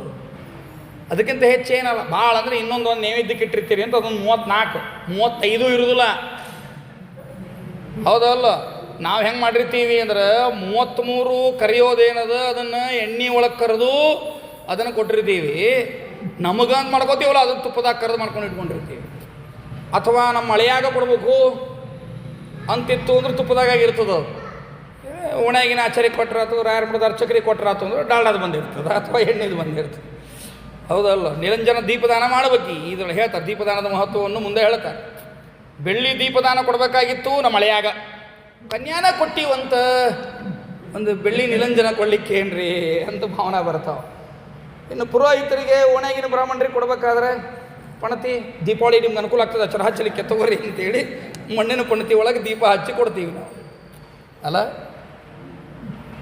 ವಾಸ್ತವಿಕವಾಗಿ ಧರ್ಮ ಯಾವತ್ತೂ ತುಟ್ಟಿ ಇಲ್ಲ. ಬರಗಾಲದಾಗ ಅಧಿಕ ಮಾಸ ಅಲ್ಲ. ಆ ಬರಗಾಲ ಯಾರಿಗೂ ಇಲ್ಲೂ ಇಲ್ಲ. ಅಷ್ಟು ದಟ್ಟ ದಾರಿದ್ರ್ಯ ಅನ್ನೋದೇನದ ಇವತ್ತು ನೀವು ಟಾರ್ಚ್ ಹಚ್ಚಿ ಹುಡುಕಾಡಿದ್ರು ಅಂತಹ ದಾರಿದ್ರ್ಯ ಯಾರಿಗೂ ಇಲ್ಲವೂ ಇಲ್ಲ. ಅಷ್ಟು ಇಂಥ ಕಾಲದೊಳಗೂ ಆ ದಾರಿದ್ರ್ಯ ಅದ ಅಂದ್ರೆ ಅವ್ನು ಹಣೆ ಬಾರ ಕೆಟ್ಟದ ಅಂತ ಯೋಚನೆ ಮಾಡ್ಬೇಕು ಅಟ್ಟ, ಬಿಟ್ಟರೆ ಬೇರೆ ಏನೂ ಅಲ್ಲ.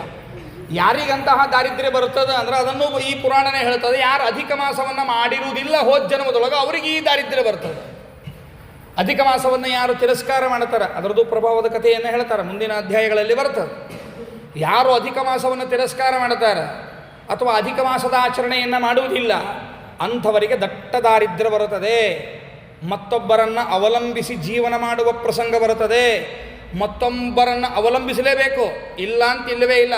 ಜಗತ್ತಿನೊಳಗೆ ನಾನು ನನ್ನಷ್ಟಕ್ಕೆ ನಾನು ಇರ್ತೀನಿ ಅಂದ್ರೆ ದೇವರೊಬ್ಬನ ಅಂತಾನೋ ಹೊರತು ಬೇರೆ ಯಾವಂದ್ರೂ ಅವನಂತ ಶತಮೂರ್ಖ ಯಾರೂ ಇಲ್ಲ. ನಾನು ಸ್ವತಂತ್ರವಾಗಿದ್ದೆ ನೋಡ್ರಿ, ನನಗೆ ಯಾರ್ದು ಹಂಗಿಲ್ರಿ, ನನಗೆ ಯಾರ್ದೇನು ಬೇಕಾಗಿಲ್ಲ ಅಂತ ಯಾವಂತಾನ ಅವನಂತಹ ದುಷ್ಟ ನೀಚ ಇನ್ನೊಬ್ಬ ಇಲ್ಲ ಅಂತಲೇ ಅರ್ಥ. ನಾವು ಇನ್ನೊಬ್ಬರ ಮೇಲೆ ಅವಲಂಬನೆ ಆಗಲೇಬೇಕು, ಇದು ಜಗತ್ತಿನ ಅನಿವಾರ್ಯತೆ. ಇದು ಜಡಕ್ಕೆ ಅವಲಂಬನೆ ಆಗಿವಿ ಅಷ್ಟೇ ಅಲ್ಲ, ಚೇತನರಿಗೆ ಅವಲಂಬನೆ ಆಗೋದು ಬಿಡ್ರಿ, ಜಡಕ್ಕೆ ಅವಲಂಬನೆ ಆಗಿವಿ. ಇಷ್ಟು ಕೂತು ಜನರಿಗೆ ಉಪನ್ಯಾಸ ಕೇಳ್ಬೇಕಾದ್ರೆ ಈ ಜಡ ಬೇಕೀಗ ಅಲ್ಲ, ಕಾಣಬೇಕಂದ್ರೆ ಜಡ ಬೇಕದು, ಲೈಟ್. ಇದಕ್ಕೆ ಕೂಡ್ಲಿಕ್ಕೆ ಇಟ್ಟು ಸಾಪ ಕೂಡ್ಲಿಕ್ಕೆ ಬೇಕಲ್ಲ, ಇದು ಕಲ್ಲು. ಎಷ್ಟು ಅವಲಂಬನೆ ಆಗಿವಿ ನಾವು ಅಗದಿ ಅಷ್ಟಕ್ಕೆ ನಾ ಇದ್ದೀನಿ ರೀ, ಅಷ್ಟಕ್ಕೆ ನಾ ಇದ್ದೀನಿ ರೀ ಅಂದ್ರೆ ಇಲ್ಲ. ನಾವೇನು ಮಾಡಲಿಕ್ಕೆ ಬೇಕು, ಇನ್ನೊಬ್ಬರನ್ನು ಅವಲಂಬನೆ ಆಗಲಿಕ್ಕೇ ಬೇಕು. ದೇವರನ್ನು ಅವಲಂಬಿಸಿ ದೇವರ ಅನುಗ್ರಹವನ್ನು ಸಂಪಾದನೆ ಮಾಡಿ ಮಾಡುವ ಸಕಲ ಕರ್ಮಗಳು ಕೂಡ ನನ್ನ ಒಳಿತಿಗೆ, ನನ್ನ ಕುಟುಂಬದ ಒಳಿತಿಗೆ, ನನ್ನ ಜನ್ಮಾಂತರದ ಒಳಿತಿಗೆ ಅನ್ನುವ ಭಾವನೆಯಿಂದ ನಾನು ಕರ್ಮಗಳನ್ನು ಮಾಡಿದಾಗ ಅದಕ್ಕೆ ಪುಣ್ಯ ಇದೆ. ಮುಂದಿನ ಜನ್ಮದಲ್ಲಿ ಒಳ್ಳೆಯದಾದ ಲಾಭವನ್ನು ಪಡಿತೀವಿ. ಏನೆಲ್ಲ ಇವರು ತಮ್ಮ ಹೊಟ್ಟೆ ತುಂಬಿಕೊಳ್ಳಿಕ್ಕೆ ಹೇಳ್ತಾರಂತ ಯಾವನೋ ನಾಸ್ತಿಕ್ ಮಾತಾಡಿದ್ದನ್ನು ನೋಡಿ ನಾವು ಅದನ್ನು ತಿಳ್ಕೊಂಬಿಟ್ರೆ, ಅಲ್ಲೋ 3 ವರ್ಷಕ್ಕೊಮ್ಮೆ ಅಧಿಕ ಮಾಸ ಬರ್ತದೆ, ನನ್ನ ಜೀವನದಾಗ ನಾ ಇಷ್ಟು ವರ್ಷ ಬದುಕೀನಿ, ಎಷ್ಟು ಅಧಿಕ ಮಾಸ ಬಂದವು ಅಂದ್ರೆ ಎಷ್ಟು ನಾ ದಾನ ಮಾಡೀನಿ, ಮತ್ತು ನನಗೆ ಯಾಕೆ ಹಿಂಗದ ಇನ್ನೂ ಪರಿಸ್ಥಿತಿ. ಹಂಗೂ ನೆಗೆಟಿವ್ ಆಗಿ ಯೋಚನೆ ಮಾಡಬಾರದು.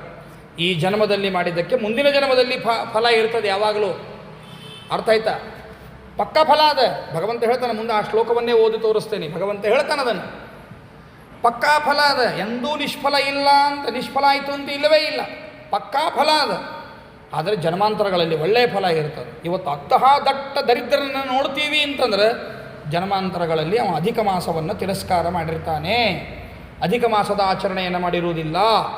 ಅಂಥ ತುಟ್ಟಿದು ಏನಲ್ಲ, ಪಾಡ್ಯಕ್ಕೊಂದು, ಬಿದಿಗಿಗೊಂದು, ತದಗಿಗೊಂದು, ಚೌತಿಗೊಂದು ಅಂತ ಹಿಂಗೆ ಒಂದೊಂದೊಂದೊಂದು ದಾನಗಳವ. ಅವು ಭಾಳ ಸಣ್ಣ ಸಣ್ಣವರಿ, ಏನು ದೊಡ್ಡ ದೊಡ್ಡ ವಸ್ತುಗಳು ಅಂತ ಏನವ ಅವು ಇಲ್ಲವೇ ಇಲ್ಲ. ಅದನ್ನು ನಾವು ಶ್ರದ್ಧಾದಿಂದ ಮಾಡಲಿಕ್ಕೆ ಸಿದ್ಧರಿಲ್ಲ ಅಂತಂದ್ರೆ ಮತ್ತು ದೇವ್ರನ್ನ ಅಂತ ನಿನಗೆ ಮುಂದಿನ ಜನ್ಮಕ್ಕೆ ಯಾಕೆ ಕೊಡ್ತಾನೆ? ಬಾ ಮಗನ, ಹೋದ ಜನ್ಮದಾಗ ಮಾಡಿದ್ದಿ ಕೊಟ್ಟೇನಿ, ಈ ಜನ್ಮದಾಗ ಮಾಡಲಿಲ್ಲ, ತಗೋ ಅನುಭವಿಸಂತಾನ. ಒಬ್ಬ ಭಿಕ್ಷುಕ ಮನೆ ಮುಂದೆ ಬಂದಂತ ಅವ್ರಿಗೆ ಕೇಳಿದ್ನಂತ, ಭಿಕ್ಷಾ ಕೇಳ್ಬೇಕಂತ. ಹೆಂಗೆ ಭಿಕ್ಷಾ ಕೇಳ್ಬೇಕ್ರಿ ಪಾಟೀಲ್ರ? ಅವ್ನು ಭಿಕ್ಷಾ ಕೇಳೋ ಸ್ಟೈಲ್ ನೋಡ್ರಿ ಹೆಂಗದ. ಕೊಟ್ಟು ನಿಮ್ಮ ಗತೆ ಆಗ್ತಿರೋ, ಕೊಡ್ಲಾರ್ದ ನನ್ನ ಗತೆ ಆಗ್ತಿರೋ ಅಂತಿದ್ದಂತ. ಅರ್ಥ ಆಯ್ತಾ? ಕೊಟ್ಟು ನಿಮ್ಮ ಗತೆ ಆಗ್ತಿರೋ, ಕೊಳ್ಳಾರ್ದ ನನ್ನ ಗತೆ ಆಗ್ತಿರೋ. ಜಕ್ಕಸ ಕೊಡ್ಬೇಕು, ಓಡಿ ಬಂದು, ಬೇಡೋ ಮರ ನಿನ್ನ ಗತೆ ಆಗೋದು ಬೇಡ ಅಂತೇಳಿ. ಹೀಗೇನು ಜನ್ಮಾಂತರದೊಳಗೆ ನಾವು ಮಾಡ್ತೀವಿ ಅದಕ್ಕೆ ಅನುಗುಣವಾಗಿರ್ತಕ್ಕಂತಹ ಫಲವನ್ನು ನಾವು ಅನುಭವಿಸ್ತೇವೆ. ಆದ್ದರಿಂದಾಗಿ ಈ ಅಧಿಕ ಮಾಸದೊಳಗೆ ಏನಾದರೂ ಕೂಡ ದಾನ ಧರ್ಮ ಮೊದಲಾದವುಗಳನ್ನು ಮಾಡೋದೇನಿದೆ, ಜಪ ತಪ ಇವುಗಳನ್ನು ಮಾಡೋದೇನಿದೆ, ತೀರ್ಥಯಾತ್ರೆ ಅಲ್ಲ. ದಯವಿಟ್ಟು ಇವತ್ತೆಲ್ಲ ಹೊಸ ಟ್ರೆಂಡ್ ಹೊಂಟೋದು. ಇವತ್ತು ಅಧಿಕ ಮಾಸದ ನಿಮಿತ್ತ ವಿಶೇಷವಾಗಿ ತೀರ್ಥಯಾತ್ರಾ ಅಂತ ಮೊದಲು ಮಾಡಬೇಡ್ರಿ. ಅದು ಮಾಡಬಾರದು ಅಂತಲೇ ಹೇಳ್ತದೆ, ಅದನ್ನು ಮಾಡಲೇಬಾರದು, ತೀರ್ಥಯಾತ್ರೆ ಮಾಡಲೇಬಾರದು. ಅಲ್ರಿ ನಮಗೆ ಏನು ದೈವ ನೋಡ್ರಿ, ವೆಂಕಪ್ಪಂದು ಅಧಿಕ ಮಾಸದಾಗ ಹೋಗ್ಬೇಕಂತ ಭಾಳ ಇಚ್ಛೆ ಇತ್ತು, ವೆಂಕಪ್ಪ ಹೊರ ಕೊಟ್ಟ ಬಿಟ್ಟು ನೋಡ್ರಿ ಅಂತ. ಹೋಗ್ಬಾ, ವೆಂಕಪ್ಪನ ದರ್ಶನ ಮಾಡ್ಕೊಂಡು ಬಾ, ಬೇಡ ಅನ್ನೋದಿಲ್ಲ. ಆದರೆ ಅಧಿಕ ಮಾಸದೊಳಗೆ ವಿಶೇಷವಾಗಿ ವೆಂಕಪ್ಪನ ದರ್ಶನ ಅಂತ ಹೋಗ್ಲಿಕ್ಕೆ ಹೋಗಬೇಡ, ದೈವ ಒಲ್ದದ ಹೋಗಬಾ ಅಷ್ಟೇನೆ. ಅಧಿಕದೊಳಗೆ ನಿನ್ನ ಮನಸ್ಸೊಳಗೆ ಅನುಸಂಧಾನ ಇರಲಿ, ಅಧಿಕದೊಳಗೆ ದೇವರು ಭಾಗ್ಯ ಕೊಟ್ಟಿಪ್ಪ ಅಂತ ಇಟ್ಟಿರಲಿ. ಆದರೆ ಅಧಿಕಕ್ಕಾಗಿ ಅಂತ ಹೇಳಿ ತೀರ್ಥಯಾತ್ರೆ ಮಾಡೋದೇನಿದೆ, ಯಾಕಂದ್ರೆ ತಿರುಪತಿ ಏನದು ತೀರ್ಥಯಾತ್ರೆ, ಅದು ಸಾಮಾನ್ಯ ಯಾತ್ರೆ ಅಲ್ಲ. ಅದು ತಿರುಪತಿ ಅನ್ನೋದು ಭೂವೈಕುಂಠ, ಅದು ದೊಡ್ಡ ಕ್ಷೇತ್ರ. ಅದು ಅಂತಹ ಕ್ಷೇತ್ರಕ್ಕೆ ಹೋಗಬೇಕಾದ್ರೆ ಉದ್ದೇಶಪೂರ್ವಕವಾಗಿ ಹೋಗೋದು ಅಂತ ಏನು ಬೇಡ. ಭಗವಂತ ತಾನಾಗಿನೇ ದಯಪಾಲಿಸಿದ್ದ ಅಂದರೆ ಎಲ್ಲಿಲ್ಲದ ಅದೃಷ್ಟ ಅಂತ ಸಂಭ್ರಮಿಸಬೇಕು ಅಷ್ಟೋ ಹೊರತು ಅದಕ್ಕಾಗಿ ಅಂತ ಯೋಜನೆ ಮಾಡೋದೇನದ ಆ ತೀರ್ಥಯಾತ್ರೆಗಳನ್ನು ಮಾಡಬಾರದು. ನೋಡಪ್ಪ, ಆದ್ದರಿಂದಾಗಿ ನೋಡು, ಎಷ್ಟು ಆಧಿ ವ್ಯಾಧಿ ಜರಾಗ್ರಸ್ತಂ ನ ಪುನರ್ಯಾತಿ ಮಾನವಃ. ಯಾರು ಅಧಿಕ ಮಾಸದೊಳಗೆ ದಾನ ಧರ್ಮಾದಿಗಳನ್ನು ಮಾಡ್ತಾರೋ ಅಂಥವರಿಗೆ ಆಧಿ ವ್ಯಾಧಿ ಅಂದರೆ ದೈಹಿಕವಾದ ಜಡ್ಡು, ಮಾನಸಿಕವಾದ ಜಡ್ಡು, ಮುಪ್ಪು ಮೊದಲಾದವುಗಳು ಅಂತೇನವನೋ ಅವೆಲ್ಲವೂ ಕೂಡ ನಿವಾರಣೆಯಾಗ್ತಾವೆ, ಯಾವುದೂ ಅವನಿಗೆ ಬರುವುದಿಲ್ಲ. ಏತಸ್ಮಾಸ ಅಧಿಪಶ್ಚಾಹಂ ಮಯೈವಾಯಂ ಪ್ರತಿಷ್ಠಿತಃ ಪುರುಷೋತ್ತಮೇತಿ ಮನ್ನಾಮ ತದಪ್ಯಸ್ಮೈ ಸಮರ್ಪಿತಂ. ಆದ್ದರಿಂದಲೇ ನಾನು ಇದಕ್ಕೇನಂತ ಕೊಟ್ಟೀನಿ, ಪುರುಷೋತ್ತಮ ಮಾಸ ಅಂತ ಹೆಸರು ಕೊಟ್ಟೀನಿ. ಹೇಗೆ ನನ್ನ ಕಡೆಗೆ ಬಂದವರಿಗೆ ಯಾವ ದುಃಖಗಳು ಇರೋದಿಲ್ಲವೋ, ಅವರಿಗೆ ಜರ ಮೃತ್ಯು ಮೊದಲಾದವುಗಳು ಹೇಗಿರುವುದಿಲ್ಲವೋ, ಹಾಗೆ ಪುರುಷೋತ್ತಮ ಮಾಸದ ಆಚರಣೆಯನ್ನು ಮಾಡಿದವರಿಗೂ ಕೂಡ ಇವು ಯಾವೂ ಇರುವುದಿಲ್ಲ ಅಂತನ್ನೋದನ್ನು ಸೂಚನೆ ಮಾಡಲಿಕ್ಕಾಗಿಯೇ ಈ ಮಾಸಕ್ಕೆ ಪುರುಷೋತ್ತಮ ಮಾಸ ಅಂತ ಹೆಸರಿಟ್ಟಿದ್ದೇನೆ. ನೋಡು, ಬೇರೆ ಬೇರೆ ಮಾಸಗಳಲ್ಲಿ ಮಾಡಿರ್ತಕ್ಕಂಥವರಿಗೆ ಮದ್ಭಕ್ತ ಕಾಮನಾದಾನೆ ವಿಲಂಬೇಹಂ ಕದಾಚನ. ಚೈತ್ರಾದಿ ಮಾಸಗಳಲ್ಲಿ ಬೇರೆ ಬೇರೆ ದಾನ ಧರ್ಮಾದಿಗಳನ್ನು ಮಾಡಿದವರಿಗೆ ನಾನು ವರ ಕೊಡಬೇಕಾದ್ರೆ ತಡ ಮಾಡಬಹುದು, ಕೊಡಂಗಿಲ್ಲ ಅನ್ನಂಗಿಲ್ಲ ಪರಮಾತ್ಮ. ಶಬ್ದ ಎಷ್ಟು ಚಂದ ಆಡ್ತಾನ. ಚೈತ್ರಾದಿ ಮಾಸಗಳಲ್ಲಿ ಯಾರು ನನ್ನನ್ನು ಉದ್ದೇಶಿಸಿ ದಾನ ಧರ್ಮಾದಿಗಳನ್ನು ಮಾಡಿರ್ತಾರೋ ಅವರಿಗೆ ವರ ಕೊಡ್ತೀನಿ, ಆದರೆ ವಿಳಂಬ ಆಗಬಹುದು. ಮದ್ಭಕ್ತ ಕಾಮನಾದಾನೆ ವಿಳಂಬೆ ಅಹಂ ಕದಾಚನ. ಎಲ್ಲರಿಗೂ ಅಲ್ಲ, ಕೆಲವರಿಗೆ ವಿಳಂಬ ಮಾಡಬಹುದು. ಆದರೆ ಮದೀಯ ಮಾಸ ಭಕ್ತಾನಾಂ ನ ವಿಳಂಬ ಕದಾಚನ. ಆದರೆ ನನ್ನ ಮಾಸ, ಪುರುಷೋತ್ತಮ ಮಾಸ, ಅಧಿಕ ಮಾಸದಲ್ಲಿ ಯಾರು ನನ್ನನ್ನು ಉದ್ದೇಶಿಸಿ ದಾನ ಧರ್ಮಾದಿಗಳನ್ನು ಮಾಡ್ತಾರೋ ಅಂಥವರಿಗೆ ವಿಳಂಬನೆ ಮಾಡುವುದಿಲ್ಲ, ಶೀಘ್ರದೊಳಗೆ. ವಿಳಂಬ ಅಂದರೆ ತಡ, ನ ವಿಳಂಬ ಅಂದರೆ ತಡನೇ ಮಾಡುವುದಿಲ್ಲ. ಅವರಿಗೆ ಫಲವನ್ನು ನಾನು ಕೊಟ್ಟೇ ಕೊಡ್ತೇನೆ ಎಂಬುದಾಗಿ ಭಗವಂತ ತಿಳಿಸಿಕೊಡ್ತಾನೆ. ಅಪ ಜಾಯಂತೆ ದುರ್ಭಗಾ ದುಷ್ಟಾ ಪರಭಾಗ್ಯೋಪಜೀವಿನಃ. ಇನ್ನೊಬ್ಬರ ಅದೃಷ್ಟದ ಮೇಲೆ ಯಾರು ಜೀವನವನ್ನು ರೂಪಿಸಿಕೊಂಡಿರ್ತಾರಲ್ಲ ಅವರೇ ದುರದೃಷ್ಟವಂತರು ಅಂತ. ನಿಮಗೆ ಪಗಾರ ಬಂದ್ರೆ ನನಗೆ ಪಗಾರ, ನಿಮಗೆ ಪಗಾರ ಬರಲಿಲ್ಲ ಅಂದ್ರೆ ನನ್ನ ಹೊಟ್ಟೆ ಇಲ್ಲ. ಇದು ಬಹಳ ಹೀನ ಪರಿಸ್ಥಿತಿ. ಇದು ಬರಬಾರದು ಯಾವಾಗಲೂ. ಇನ್ನೊಬ್ಬರ ಮೇಲೆ ಡಿಪೆಂಡ್ ಆಗಿ ನಿಂದಿರೋದು ಅಂದರೆ ಈಗ ಆರ್ಥಿಕವಾಗಿ ಅವರು ಊಟಕ್ಕೆ ಹಾಕಿದ್ರೆ ಊಟ, ಇಲ್ಲ ಅಂದರೆ ಇಲ್ಲ, ಇಂಥವೆಲ್ಲ ಪರಿಸ್ಥಿತಿಯನ್ನು ನೋಡ್ತೀವಿ ಇವತ್ತು. ಅದು ಮನೆ ಆಗಿರ್ಬೋದು, ಮಠ ಆಗಿರ್ಬೋದು, ಸಾರ್ವಜನಿಕ ಸ್ಥಳಗಳಾಗಿರ್ಬೋದು. ನಾನು ಹೇಳುವ ವಿಚಾರ ಯೂನಿವರ್ಸಲ್ಲಾಗಿ ಯೋಚನೆ ಮಾಡ್ತಕ್ಕಂಥದ್ದು. ಪ್ರತಿ ವಿಚಾರಗಳು ನಾನು ಹಾಗೆ ಇರ್ತಾವೆ, ಯೂನಿವರ್ಸಲ್ಲಾಗಿಯೇ ವಿಚಾರಗಳನ್ನು ಕೊಡ್ತಿರ್ತೀನಿ ನಾನು. ಮನೆಯೊಳಗೆ ಬೈಸ್ಕೊಂಡು ಊಟ ಮಾಡ್ತೀವಿ ಅಂದ್ರೆ ಅದು ಇದು ಈ ಮುದುಕೋಗೊಂದು ಒಳ್ಳೆ ಬೇಯಿಸಿ ಹಾಕಬೇಕು ಅಂತ ಅಂದು ಹಾಕಿದ್ರೆ ಏನು ಕೇಳ್ತೀರಿ? ಬರೀ ಇಂಥವು ಕೇಳೋದ್ರಾಗ ಆಯ್ತು, ನಾನು ಮಾಡೋದ್ರಾಗ ಆಯ್ತು, ನನ್ನ ಜೀವನ ಅಂತ ಅನ್ಕೋತ ಮಾಡಿ ಹಾಕ್ತಾಳೆ ಅಂತ ಅಕ್ಕಿ ಅನ್ನೋದಾಗಿದ್ದರೆ ಇವೆಲ್ಲನೂ ಹೇಗಿವು ಪಾಪದ್ದೇ. ಮಠಕ್ಕೆ ಬಂದಾಗ ಸರಿ ಸರಿ ಈ ಕಡೆ ಹಿಂಗದ ಇದು ಹಿಂಗದ ಈ ರೀತಿಯಾಗಿ ಆ ಕಡೆ ಕೊಡು ಹ್ಯಾಕೆ ಕಳಿಸ್ತೀನಿ, ಹಿಂಗೂ ಎಲ್ಲ ಇರ್ತಾವಲ್ಲ. ಇಂತಹ ಪರಿಸ್ಥಿತಿ ಏನಾದರೂ ಬರುತ್ತದೆ ಅಂದರೆ ದೌರ್ಭಾಗ್ಯವಂತರವರು ಅಂತ ಅರ್ಥ. ಕುಟುಂಬದೊಳಗೆ ಕೆಲವ್ರ ಕಡೆ ನೋಡ್ತೀವಿ, ಕೇಳೋದ ತಡ ಬಿಸಿ ಬಿಸಿ ಬಿಸಿ ಮಾಡಿಕೊಡ್ತಾರೆ, ಸಂತೋಷದಿಂದ ಮಾಡಿಕೊಡ್ತಾರೆ. ಅಯ್ಯೋ ನೀವು ಕೇಳೋದು ಹೆಚ್ಚೋ, ನಾವು ಮಾಡೋದು ಹೆಚ್ಚೋ, ಪ್ರೀತಿಯಿಂದ ಮಾಡ್ತಾರೆ ಕೆಲವು ಕಡೆಗೆ. ಅದಕ್ಕೆ ಹೆಂಡತಿ ಆಗಿರ್ಬೋದು, ಸೊಸೆ ಆಗಿರ್ಬೋದು, ಮಕ್ಕಳಾಗಿರ್ಬೋದು, ಯಾರೂ ಆಗಿರ್ಬೋದು, ಪ್ರೀತಿಯಿಂದ ಮಾಡ್ತಾರೆ. ಪಾಪ ಭಾಳ ಸಂತೋಷ ರೀ ಅಂತ. ನೀವು ಕೇಳಿದ್ದೇ ಸಂತೋಷದ ಅಂತ. ಮಠಕ್ಕೆ ಬಂದಾಗ ಬಂದ್ರಿ ಬರ್ರಿ ಬರ್ರಿ ಭಾಳ ಸಂತೋಷ, ಬರ್ರಿ ಇಲ್ಲಿ ಕೂಡ್ರಿ ಅಂತ ಗೌರವದಿಂದ ಕೂಡಿಸ್ತಾರೆ ನಿಮ್ಮನ್ನು. ಸೌಭಾಗ್ಯವಂತರು ಅಂತೇಳಿರಿ. ಎಲ್ಲೇ ಹೋಗಲಿ, ನಾ ಬರೀ ಮಠ ಮನಿ ಇಷ್ಟು ಹೇಳಿದೆ ಅಂತ ತಿಳ್ಕೊಬೇಡ್ರಿ. ನೀವು ಎಲ್ಲೇ ಹೋಗ್ರಿ, ಎಲ್ಲೇ ಹೋದಾಗೂ ನಿಮಗೆ ಭೋಗ ಯಾವುದಿದೆ, ಅಂಗಡಿಗೆ ಹೋಗಿ ಅರ್ಬಿ ತೊಗೊಳಿಕಂತ ಹೋಗಿರ್ತೀರಿ, ನಿಮ್ಮನ್ನು ನೋಡಿ ಕೇರ ಮಾಡೋದಿಲ್ಲ, ನಿಮಗೆ ಚಲೋ ಬಟ್ಟಿನೂ ತೋರಿಸೋದಿಲ್ಲ, ನೀವು ಏನು ಮಾತಾಡ್ತೀರಿ ಅದಕ್ಕೆ ರಿಪ್ಲೈನ ಮಾಡೋದಿಲ್ಲ. ಅವ ಇನ್ನೊಬ್ಬರನ್ನ ಅಟೆಂಡ್ ಮಾಡ್ತಿರ್ತಾನೆ, ನಿಮಗೆ ರಿಪ್ಲೈನ ಇದು ಒಂಥರ ದೌರ್ಭಾಗ್ಯವೇ, ಇನ್ಸಲ್ಟ್ ಹೌದಲ್ಲ ಅದು. ಅದ ಅರಿವಿ ಅಂಗಡಿಗೆ ನೀವು ಹೋದಾಗ ಬರ್ರಿ ಬರ್ರಿ ಬರ್ರಿ ಕೂಡ್ರಿ, ಯಾವುದು ಬೇಕು ನಿಮಗೆ, ಎಂಥ ಅರಿವಿ ಬೇಕು ಅಂತ ಪ್ರೀತಿಯಿಂದ ಮಾತಾಡಿಸಿ ನಿಮಗೆ ಬಟ್ಟೆ ತೋರಿಸ್ತಾನ ಅಂದ್ರೆ ಸೌಭಾಗ್ಯವಂತರು ಅಂತೇಳಿರಿ. ಯಾರಾದರೂ ಎದುರಿಗೆ ಸಿಕ್ಕಾಗ ಆರಾಮಿದ್ದೀರೇನ್ರಿ, ಚರ ಭಾಳ ದಿವಸ ಆಯ್ತು ನೋಡಿ ಆರಾಮಿದ್ದೀರೇನ್ರಿ ಅಂತ ಪ್ರೀತಿಯಿಂದ ಮಾತಾಡ್ತಾರೆ ಅಂದ್ರೆ ಸೌಭಾಗ್ಯವಂತರು ಅಂತೇಳಿರಿ. ಮುಖ ನೋಡಿ ಆ ಕಡೆ ತಿರುಗಿಸ್ತಾರೆ ಅಂದ್ರೆ ದೌರ್ಭಾಗ್ಯವಂತರು ಅಂತೇಳಿರಿ. ಅರ್ಥ ಆಯ್ತಾ ಇಲ್ಲ? ಹಂಗೆ ನಾವು ಅದಕ್ಕೆ ಪ್ರತಿಯೊಂದಕ್ಕೂ ಯೂನಿವರ್ಸಲ್ಲಾಗಿ ಅಂತ ಹೇಳಿದೆ. ಬರೀ ಊಟದ್ದೊಂದು ಒಂದೆರಡು ಎಕ್ಸಾಂಪಲ್ ಕೊಟ್ಟೆ ಅಷ್ಟೇ. ಹಿಂಗೆ ಯೂನಿವರ್ಸಲ್ಲಾಗಿ ಅಪ್ಲೈ ಮಾಡಬೇಕು. ಎಲ್ಲೆಲ್ಲಿ ಶ್ರದ್ಧೆ, ವಿಶ್ವಾಸ, ಭಕ್ತಿ ದೇವರ ಬಗ್ಗೆ ಇರ್ತದೋ, ಅವನ ಪ್ರತಿ ಮಾಸಗಳ ಬಗ್ಗೆ ಇರ್ತದೋ, ವಿಶೇಷವಾಗಿ ಅಧಿಕ ಮಾಸದ ಬಗ್ಗೆ ಈ ಶ್ರದ್ಧೆ ಗೌರವಾದರಗಳು ಇರ್ತಾವೋ, ಯಾರು ಗೌರವಾದರಗಳನ್ನು ಕೊಟ್ಟಿರ್ತಾರೋ ಅವರಿಗೆ ಜನ್ಮಾಂತರಗಳಲ್ಲಿ ಹೋದಲ್ಲಿ ಬಂದು ಪ್ರೀತಿ, ಬಂದಲ್ಲಿ ಪ್ರೀತಿ, ಮಾಡಿಕೊಂಡ ಹೆಂಡತಿ ಪ್ರೀತಿಯಿಂದ ಇರ್ತಾಳೆ, ಹುಟ್ಟಿದ ಮಕ್ಕಳು ಪ್ರೀತಿಯಿಂದ ಇರ್ತಾರೆ, ಸೊಸೆಂದ್ರ ಪ್ರೀತಿಯಿಂದ ಇರ್ತಾರೆ, ಮೊಮ್ಮಕ್ಕಳು ಪ್ರೀತಿಯಿಂದ ಇರ್ತಾರೆ, ಎಲ್ಲರೂ ಪ್ರೀತಿಯಿಂದ ಇರ್ತಾರೆ. ಅಂತಹ ಕುಟುಂಬಗಳನ್ನು ನೋಡ್ತೀವಿ ಇವತ್ತು, ಅಂತಹ ಜನಗಳನ್ನು ನೋಡ್ತೀವಿ ಇವತ್ತು, ಬೇಸರಾಗಿರ್ತಕ್ಕಂತಹ ಜನಗಳನ್ನು ನೋಡ್ತೀವಿ ಇವತ್ತು. ಕಾರಣ ಜನ್ಮಾಂತರಗಳಲ್ಲಿ ಅಸಡ್ಡೆ ಭಾವನೆ ತೋರಿಸಿದ್ದೇ ಆಗಿರುತ್ತದೆ. ಬ್ರಾಹ್ಮಣರ ಬಗ್ಗೆ ಅಸಡ್ಡೆ, ಗುರುಗಳ ಬಗ್ಗೆ ಅಸಡ್ಡೆ, ದೇವರು, ಧರ್ಮ, ಪುಣ್ಯ, ಪಾಪ ಇವುಗಳ ಬಗ್ಗೆ ಅಸಡ್ಡೆ.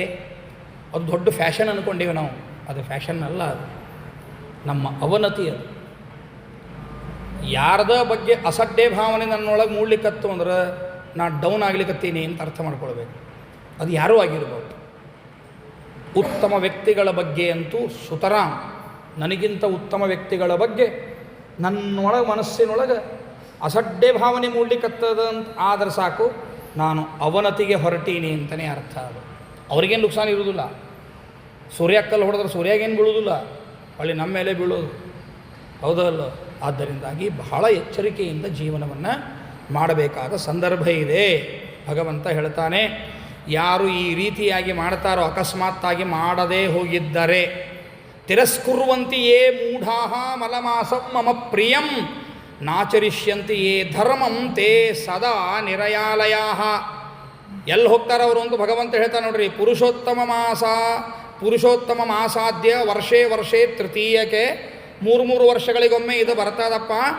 ನಾಚರಿಷ್ಯಂತಿ ಧರ್ಮಂ ಏ, ಯಾರು ಈ ಅಧಿಕ ಮಾಸದ ಧರ್ಮವನ್ನು ಮಾಡುವುದಿಲ್ಲೋ ಅವರು ಸತ್ತ ಮೇಲೆ ಎಲ್ಲಿ ಹೋಗ್ತಾರೆ ಅಂದ್ರೆ ಕುಂಭೀಪಾಕೆ ಪತಂತಿತೇ, ಕುಂಭೀಪಾಕ ಎನ್ನುವಂತಹ ನರಕದಲ್ಲಿ ಭಗವಂತ ಅವರನ್ನು ಒಗಿತಾನೆ.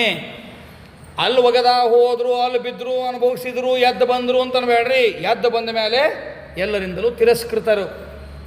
ಅದೇನು ಅಧಿಕ ಮಾಸ, ಬರಗಾಲದಾಗ ಅಧಿಕ ಮಾಸ ಬಂದಂಗೆ ಅನ್ನೋದು ಡೈಲಾಗ್ ಹೊಡ್ಕೋತ ಅಡ್ಡಾಡಿದ್ರೆ ನಮಗೆ ಊಟದ ಹೆಚ್ಚಾದಾಗ ಇವೊಬ್ಬ ಬಂದು ಮಾರಾಯ ಅಂತ ಅನ್ಸ್ಕೊಳ್ಳೋರು ಆಗ್ತೀವಿ.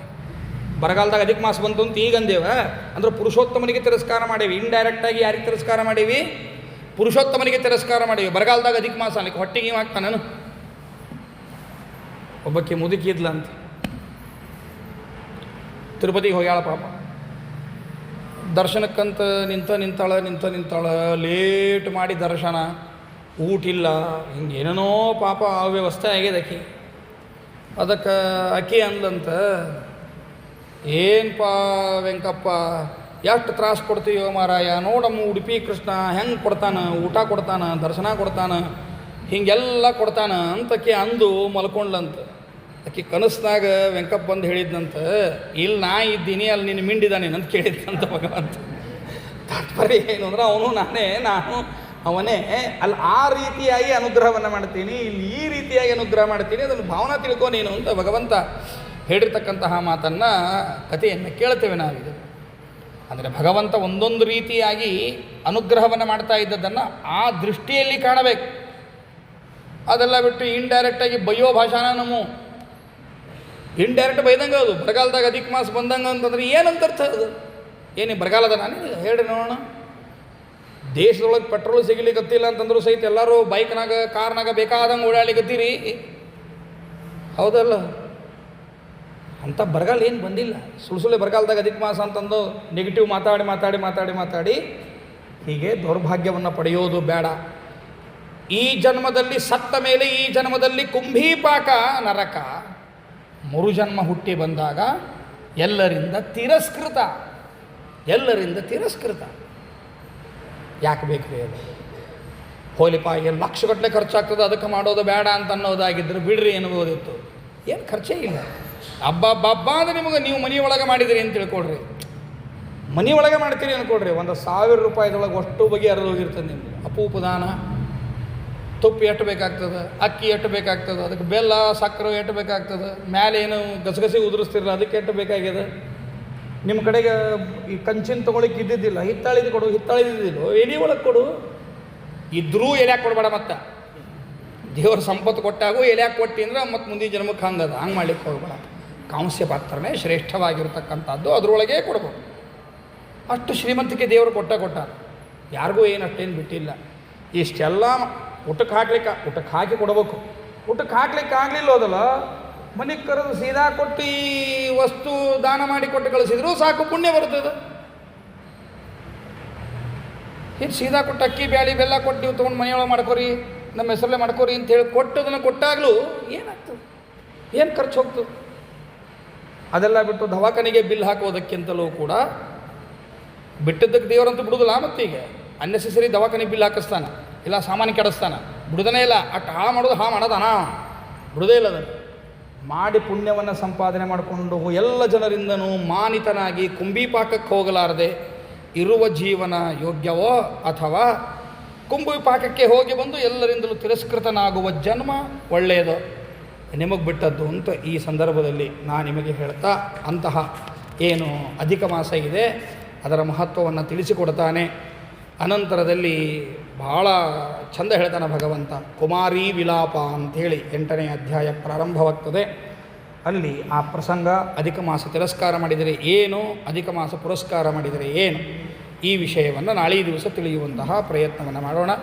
ಶ್ರೀಕೃಷ್ಣಾರ್ಪಣಮಸ್ತು, ಮಧ್ವೇಶಾರ್ಪಣಮಸ್ತು.